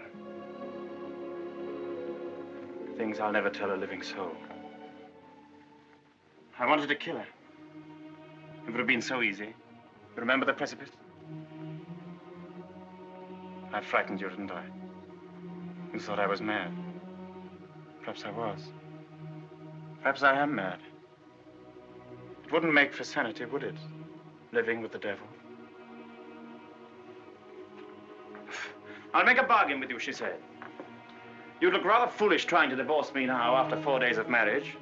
So I'll play the part of a devoted wife, mistress of your precious Manderley. I'll make it the most famous showplace in England, if you like. And people will visit us and envy us and say we're the luckiest, happiest couple in the country. What a grand joke it'll be. What a triumph. I should never have accepted her dirty bargain. But I did. I was younger then and tremendously conscious of the family honor. Family honor. She knew that I'd sacrifice everything rather than stand up in a divorce court and give her away, admit that our marriage was a rotten fraud. You despise me, don't you? As I despise myself. You can't understand what my feelings were. Can you? Of course I can, darling. Of course I can.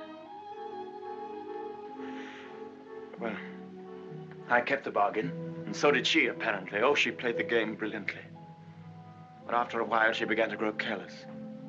She took a flat in London, and she'd stay away for days at a time. Then she started to bring her friends down here. I warned her, but she shrugged her shoulders. What's it got to do with you, she said. She even started on Frank. Poor, faithful Frank. Then there was a cousin of hers, a man named Favell. Yes, I know him. Came the day you went to London. Why didn't you tell me? I didn't like to. I thought it would remind you of Rebecca. Remind me? As if I needed reminding. Favell used to visit her here in this cottage. I found out about it, and I warned her that if he came here again, I'd shoot them both. One night, when I found that she'd come back quietly from London, I thought that Favell was with her. And I knew then that I couldn't stand this life of filth and deceit any longer. I decided to come down here and have it out with both of them. But she was alone. She was expecting Favell, but he hadn't come. She was lying on the divan, a large tray of cigarette stubs beside her. She looked ill, queer. Suddenly she got up, started to walk toward me. When I have a child, she said, neither you nor anyone else could ever prove it wasn't yours. You'd like to have an heir, wouldn't you, Max, for your precious Manderley? And she started to laugh. How funny. How supremely, wonderfully funny. I'll be the perfect mother, just as I've been the perfect wife. No one will ever know. It ought to give you the thrill of your life, Max, to watch my son grow bigger day by day, and to know that when you die, Manderley will be his. She was face to face with me. One hand in her pocket, the other holding a cigarette. She was smiling. Well, Max, what are you going to do about it? Aren't you going to kill me? I suppose I went mad for a moment. I must have struck her. She stood staring at me. She looked almost triumphant. Then she started toward me again, smiling. Suddenly she stumbled and fell.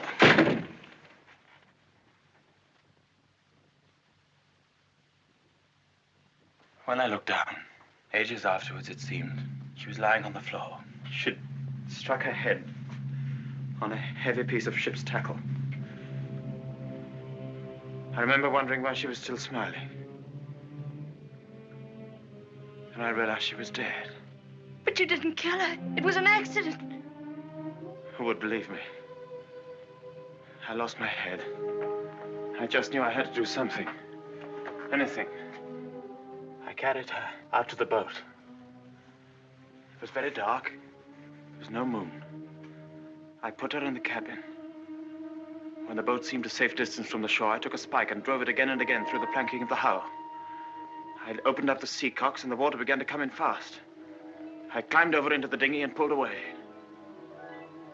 I saw the boat heel over and sink. I pulled back into the cove. It started raining. Maxim, does anyone else know of this? No, no one except you and me. We must explain it. It's got to be the body of someone you've never seen before. No, they're bound to know. Her rings, bracelets she always wore. They'll identify her body. Then they'll remember the other woman. The other woman buried in the crypt. If they find out it was Rebecca, you must simply say that you made a mistake about the other body. That the day you went to Edgecombe, you were ill. You didn't know what you were doing. Rebecca's dead. That's what we've got to remember. Rebecca's dead. She can't speak. She can't bear witness. She can't harm you anymore. We're the only two people in the world that know, Maxim. You and I. I told you once that I'd done a very selfish thing in marrying you. You can understand now what I meant. I've loved you, my darling. I shall always love you.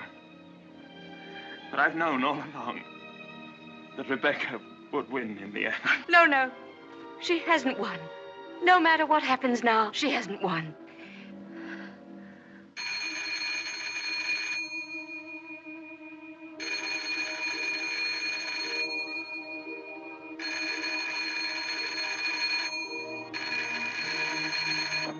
Hello? Hello? Oh. Hello, Frank. Hello, Frank. Yes. Who? Colonel Julian? Yes, tell him I'll meet him there as soon as I possibly can. What? Well, say we could talk about that when we're sure about the matter. What's happened? Colonel Julian called. He's the chief constable of the county. He's been asked by the police to go to the mortuary. He wanted to know if I could possibly have made a mistake about that other body.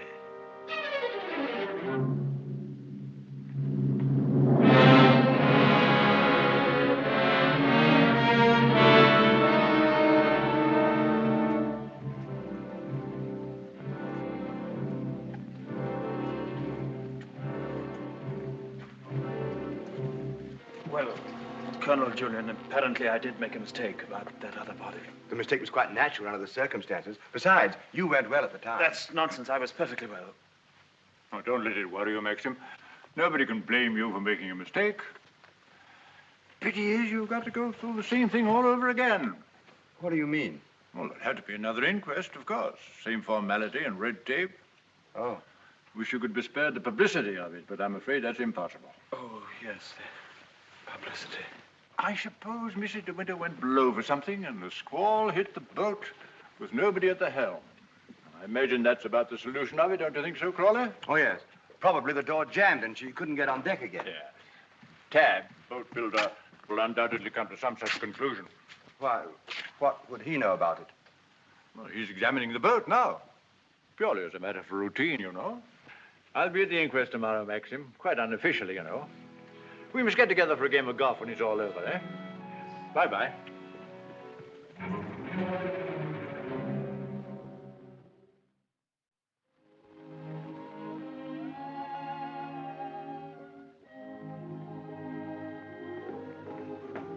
I have the evening papers, madam. Would you care to see them? Oh, no, thank you, Frith. And I prefer that Mr. De Winter weren't troubled with them either. I understand, madam. Permit me to say that we're all most distressed outside. Oh, thank you, Frith. I'm afraid the news has been a great shock to Mrs. Danvers. Yes, I rather expected it would be. It seems there's to be a coroner's inquest, madam? Yes, Frith, it's purely a formality. Of course, madam. I wanted to say that if any of us might be required to give evidence, I should be only too pleased to do anything that might help the family. Oh, thank you, Frith. Why, I'm sure Mr. De Winter will be very happy to hear it, but I don't think anything will be necessary.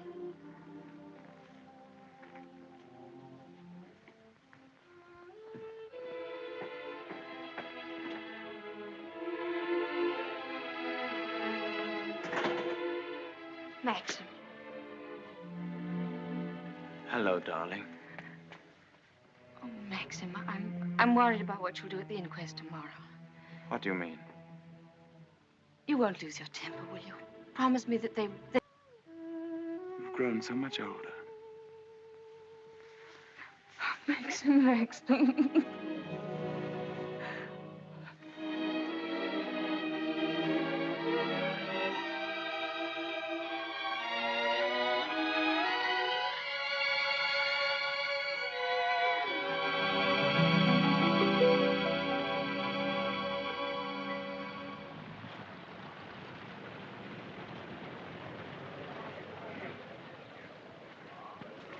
Black Jack Bridie was his name.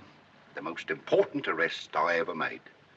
It must have been about 2 years ago now. Of course, there was no doubt about it. He was hung a month after I caught him. Hello, wait a minute. They've got old Balmy Ben up now. You remember the late Mrs. De Winter, don't you? She's gone. Yes, we know that. She went in the sea. The sea got her. That's right, that's right. Now, we want you to tell us whether you were on the shore that last night she went sailing. Eh? Were you on the shore that last night she went out when she didn't come back? I didn't see nothing. I don't want to go to the asylum. Them cruel folks there. Now, nobody's going to send you to the asylum. All we want you to do is to tell us what you saw. I didn't see nothing. Come, come. Did you see Mrs. De Winter get into her boat that last night? I don't know nothing. I don't want to go to the asylum. Very well, you may go. Eh? You may go now. Now, Mr. Tad. Yes, sir. Step forward, please.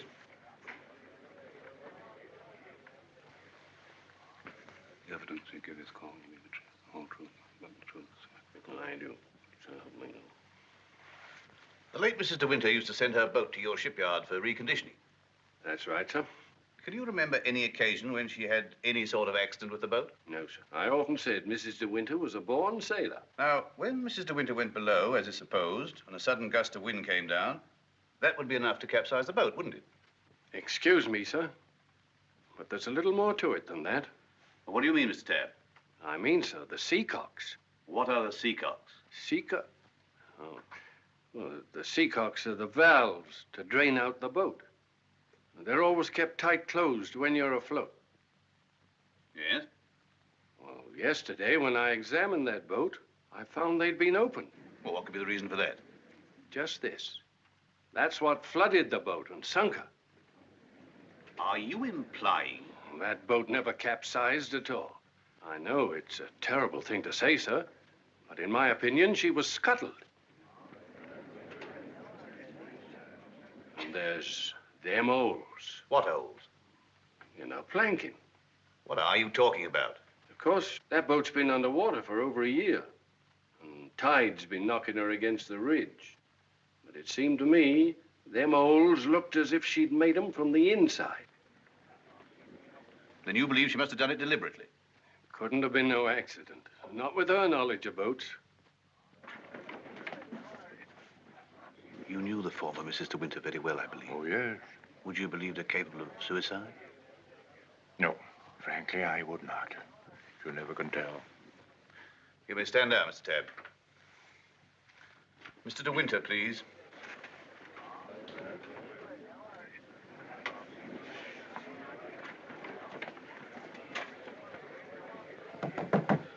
I'm sorry to drag you back for further questioning, Mr. de Winter, but you've heard the statement of Mr. Tabb. I wonder if you can help us in any way.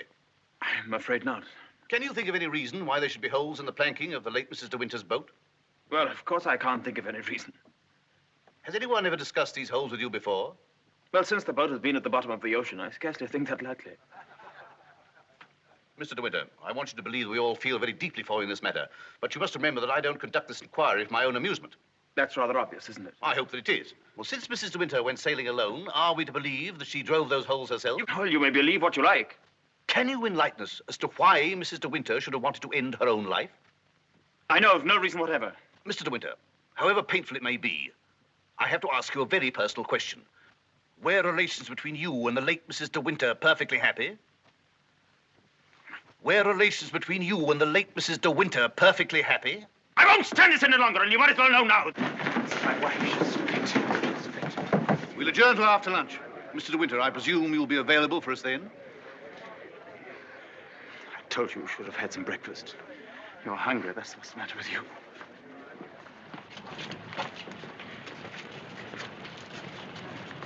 Mr. Frith thought you might like to have some lunch from the house and sent me with it. Oh, that's fine, man. And can you pull around the corner? Very good, sir.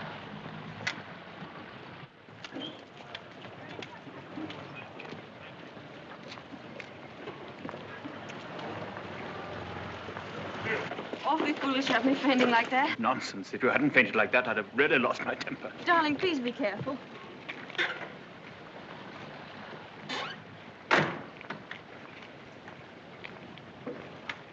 Darling, if you wait here a few moments, I'll see if I can find old Frank. Of course, darling. Don't worry about me. I'll be all right. Sure? Here. Try a spot of this. Do you good. Thank you. Are you all right? Yes, of course. Won't be long. Right you are. Hello. And how does the bride find herself today?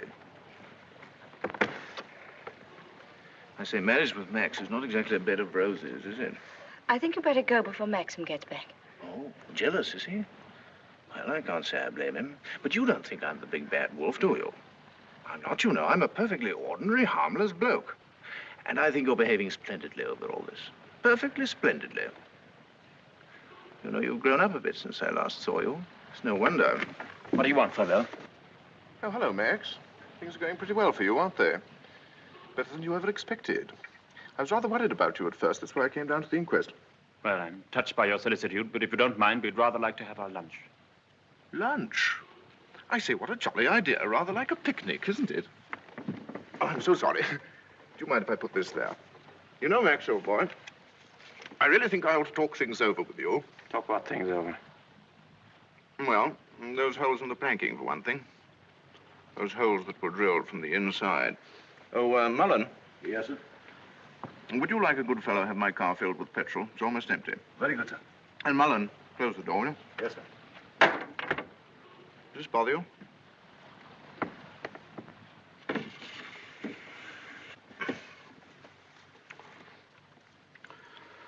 You know, boy, I have a strong feeling that before the day is out, somebody's going to make use of that rather expressive, though somewhat old-fashioned term, foul play.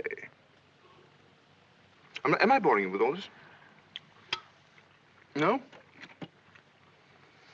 Good. Well, You see, Max, I'm finding myself in a rather awkward position. You've only got to read this note to understand. It's from Rebecca. And what's more, she had the foresight to put a date on it. She wrote it to me the day she died.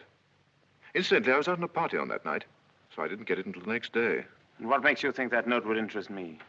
Oh, I'm not going to bother you with the contents now, but I can assure you that it is not the note of a woman who intends to drown herself that same night. By the way, what do you do with old bones? Bury them, eh, what? However, for the time being... You know, Max, I'm getting awfully fed up with my job as a motor car salesman. I don't know if you've ever experienced the feeling of driving an expensive motor car that isn't your own, but it can be very, very exasperating. You know what I mean. You want to own the car yourself. I've often wondered what it'd be like to retire to the country, have a nice little place with a few acres of shooting. I've never figured out what it'd cost a year, but I'd like to talk about it with you. I'd like to have your advice on how to live comfortably without hard work. Hello, Favell. Are you looking for me, Maxim? Yes. Mr. Favell and I have a little business transaction on hand. I think we had better conduct it over at the inn. They may have a private room there. Well, see you later. Find Colonel Julian. Tell him I want to see him immediately. Come on, Favell, let's go.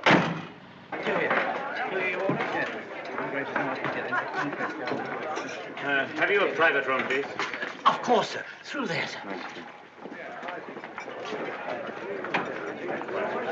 Hope this will do, Mr. de Winter. Oh, it's splendid. Splendid. Exactly like the Ritz.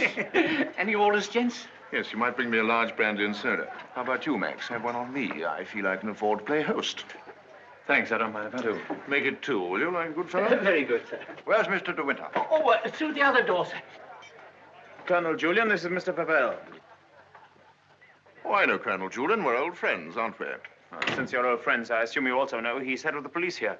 I think he might be interested to hear your proposition. Go on, tell him all about it. I don't know what you mean. I mean, is that I hope to give up selling cars and retire into the country.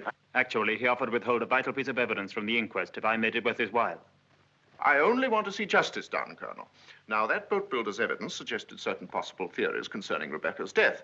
One of them, of course, is suicide. Now, I have a little note here which I consider puts that possibility quite out of court. Read it, Colonel. Jack, darling, I've just seen the doctor, and I'm going down to Manderley right away. I shall be at the cottage all this evening and shall leave the door open for you. I have something terribly important to tell you. Rebecca. Now, does that look like the note of a woman who had made up her mind to kill herself? And apart from that, Colonel, do you mean to tell me that if you wanted to commit suicide, you'd go to all the trouble of putting out to sea in a boat and then take a hammer and chisel and laboriously knock holes through the bottom of it? Come, Colonel, as an officer of the law, don't you feel there are some slight grounds for suspicion?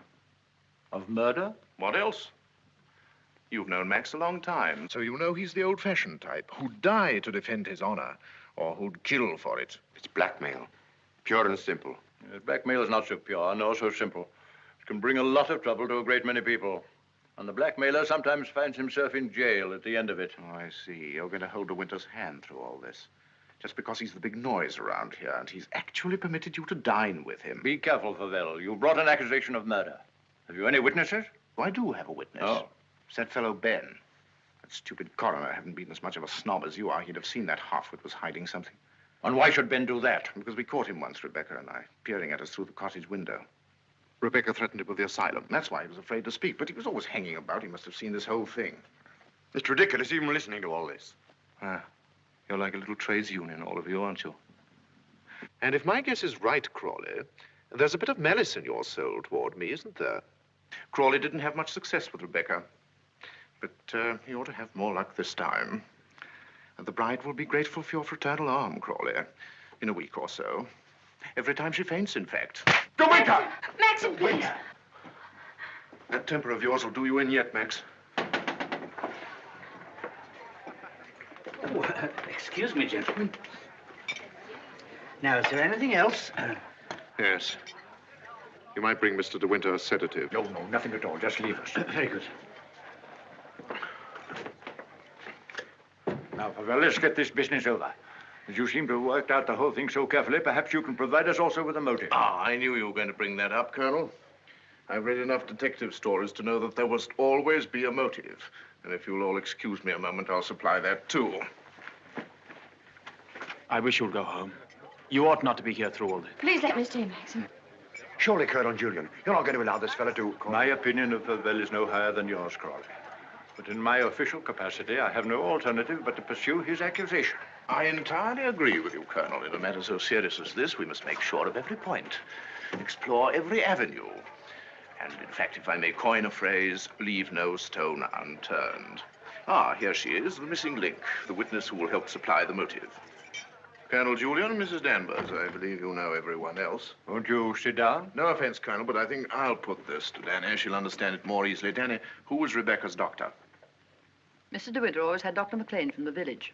Now, you heard. I said Rebecca's doctor in London. I don't know anything about that. Oh, don't give me that, Danny. You knew everything about Rebecca. You knew she was in love with me, didn't you?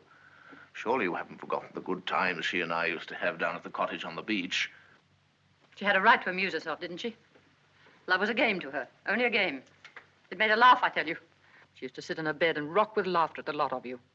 Can you think of any reason why Mrs. de Winter should have taken her own life? No, I refuse to believe it. I knew everything about her, and I won't believe it. There, you see, it's impossible. She knows that as well as I do. Now, listen to me, Danny. We know that Rebecca went to a doctor in London on the last day of her life. Who was it? I don't know. Oh, I understand, Danny. You think we're asking you to reveal secrets of Rebecca's life. You're trying to defend her, but that's what I'm doing. I'm trying to clear her name of the suspicion of suicide. Mrs. Danvers, it has been suggested that Mrs. de Winter was deliberately murdered. There you have it in a nutshell, Danny. But there's one more thing you'll want to know. The name of the murderer. It's a lovely name that rolls off the tongue so easily. George Fortescue Maximilian de Winter.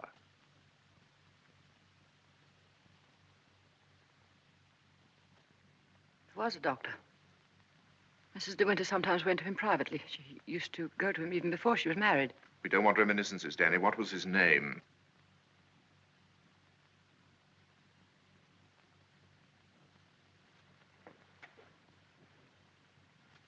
Dr. Baker, 165 Goldhawk Road, Shepherd's Bush. There you are, Colonel. There's where you'll find your motive. Go and question Dr. Baker. He'll tell you why Rebecca went to him, to confirm the fact that she was going to have a child. A sweet, curly-headed little child. It isn't true. It isn't true. She would have told me. She told Max about it. Max, who knew he wasn't the father, so like the gentleman of the old school that he is, he killed her. I'm afraid we shall have to question this, Dr. Baker. Here, here. But for safety's sake, I think I'd like to go along, too. Yes, unfortunately, I suppose you have the right to ask that. I'll see the coroner and have the inquest postponed pending further evidence. I say, aren't you rather afraid that the prisoner, should we say, might bolt? You have my word for it that he will not do that. Toodaloo, Max. Come along, Danny. Let's leave the unhappy couple to spend their last moments together alone.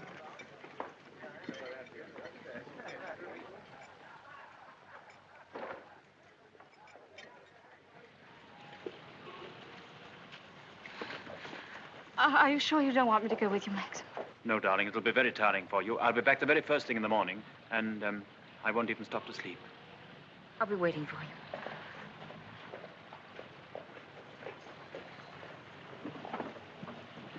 you.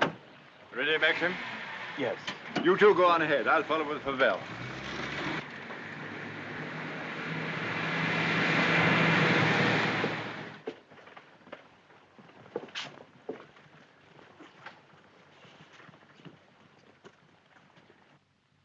Dr. Baker, you may have seen Mr. de Winter's name in the papers recently. Oh, yes, in connection with the body that was found in a boat. My wife was reading all about it. A very sad case. My condolences. No, this is going to take hours. Let me... Don't bother, Favell. I think I can tell Dr. Baker. We're trying to discover certain facts concerning the late Mrs. de Winter's activities on the day of her death. October the 12th last year. And I want you to tell me, if you can, if anyone of that name paid you a visit on that date. I'm awfully sorry. I'm afraid I can't help you. I should have remembered the name de Winter. I've never attended a Mrs. de Winter in my life. Well, how can you possibly tell all your patients' names? I can look it up in my engagement diary, if you like. Did you say the 12th of October? Yes. Here we are. No. No de Winter. Are you sure? Well, here are all the appointments for that day. Ross, Campbell, Stedall, Perino, Danvers, Danny? What the devil? Would you read that name again? Did you say Danvers? Yes, I have a Mrs. Danvers for 3 o'clock. What did she look like? Can you remember? Yes, I remember her quite well. She was a very beautiful woman. Tall, dark, exquisitely dressed. Rebecca. The lady must have used an assumed name. Is that so? This is a surprise. I'd known her a long time. What was the matter with her? My dear sir, there are certain ethics. Could you supply a reason, Dr. Baker, for Mrs. De Winter's suicide? For her murder, you mean? She was going to have a kid, wasn't she? Come on, out with it. Tell me, what else would a woman of her class be doing in a dump like this? I take it the official nature of this visit makes it necessary for me to... I assure you, we'd not be troubling you if it were not necessary. You want to know if I can suggest any motive as to why Mrs. De Winter should have taken her life? Yes, I think I can. The woman who called herself Mrs. Danvers was very seriously ill. She was not going to have a child. Well, that was what she thought. My diagnosis was different. I sent her to a well-known specialist for an examination and x-rays. And on this date, she returned to me for his report. I remember her standing here, holding out her hand for the photograph. I want to know the truth, she said. I don't want soft words in a bedside manner. If I'm for it, you can tell me right away. I knew she was not the type to accept a lie. If she'd asked for the truth, I let her have it. She thanked me. I never saw her again, so I assumed that... What was wrong with her? Cancer. Yes, the growth was deep-rooted. An operation would have been no earthly use at all. In a short time, she would have been under morphia. There was nothing that could be done for her, except wait. Did she say anything when you told her? She smiled in a queer sort of way. Your wife was a wonderful woman, Mr. De Winter. And, oh, yes, I remember she said something that struck me as being very peculiar at the time. When I told her it was a matter of months, she said, "Oh, no, doctor, not that long." You've been very kind. You've told us all we wanted to know. We should probably need an official verification. Verification? Yes, to confirm the verdict of suicide. I understand. Can I offer you gentlemen a glass of sherry? Oh, very kind. I think we ought to be going. Thank heaven we know the truth. Dreadful thing. Dreadful. Young and lovely woman like that. No wonder. I never had the remotest idea. Neither did Danny, I'm sure. I wish I had a drink. Will we be needed at the inquest any further, Colonel Julian? No. I can see to it that Maxim's not troubled any further. Thank you, sir. You ready to start, Colonel? No, thank you. I'm staying in town tonight. And let me tell you, Favell, blackmail is not much of a profession. We know how to deal with it in our part of the world, strange as it may seem to you. Well, I'm sure I don't know what you're talking about. But if you ever need a new car, Colonel, just let me know. It's impossible to thank you for your kindness to us through all this. You know what I feel without my saying it. Not at all. Put the whole thing behind you. But let your wife know. She'll be getting worried. Yes, of course. I'll phone her at once, then we'll get straight down to Manderley. Goodbye, Crawley. Maxim's got a great friend.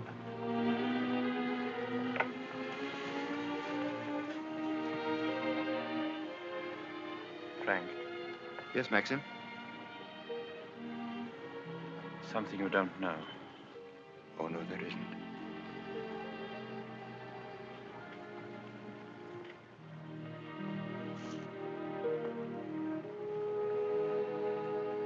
I didn't kill her, Frank. But I know now that when she told me about the child, she wanted me to kill her. She lied on purpose. She foresaw the whole thing. That's why she stood there laughing when she... Don't think about it anymore. Thank you, Frank. How, Danny? I just wanted to tell you the news.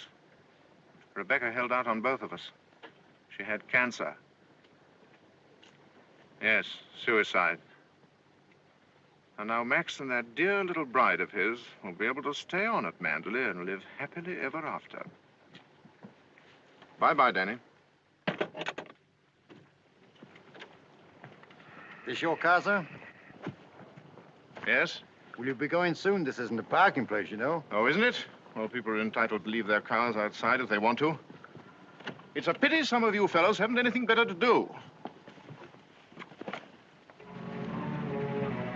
When you phoned, did she say she'd wait up? I asked her to go to bed, but she wouldn't hear of it. I wish I could get some more speed out of this thing. Is something worrying you, Maxim? I can't get over the feeling something's wrong.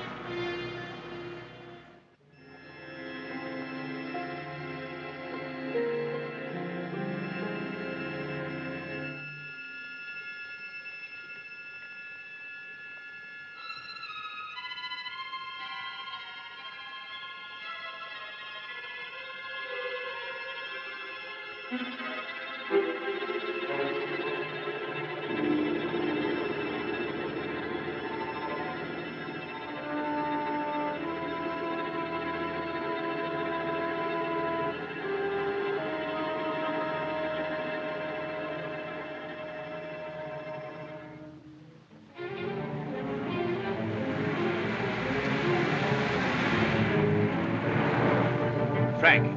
What's the matter? Why did we stop? What's the time? Well, this clock's wrong. It must be 3 or 4. Why? That can't be the dawn breaking over there. It's in the winter that you see the northern lights, isn't it? That's not the northern lights. That's Manderley.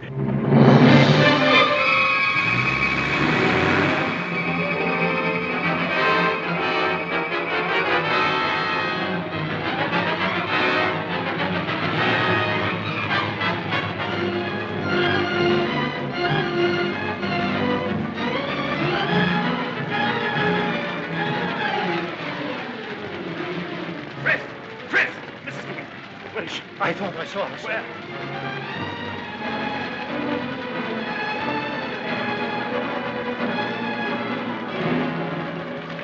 Maxim!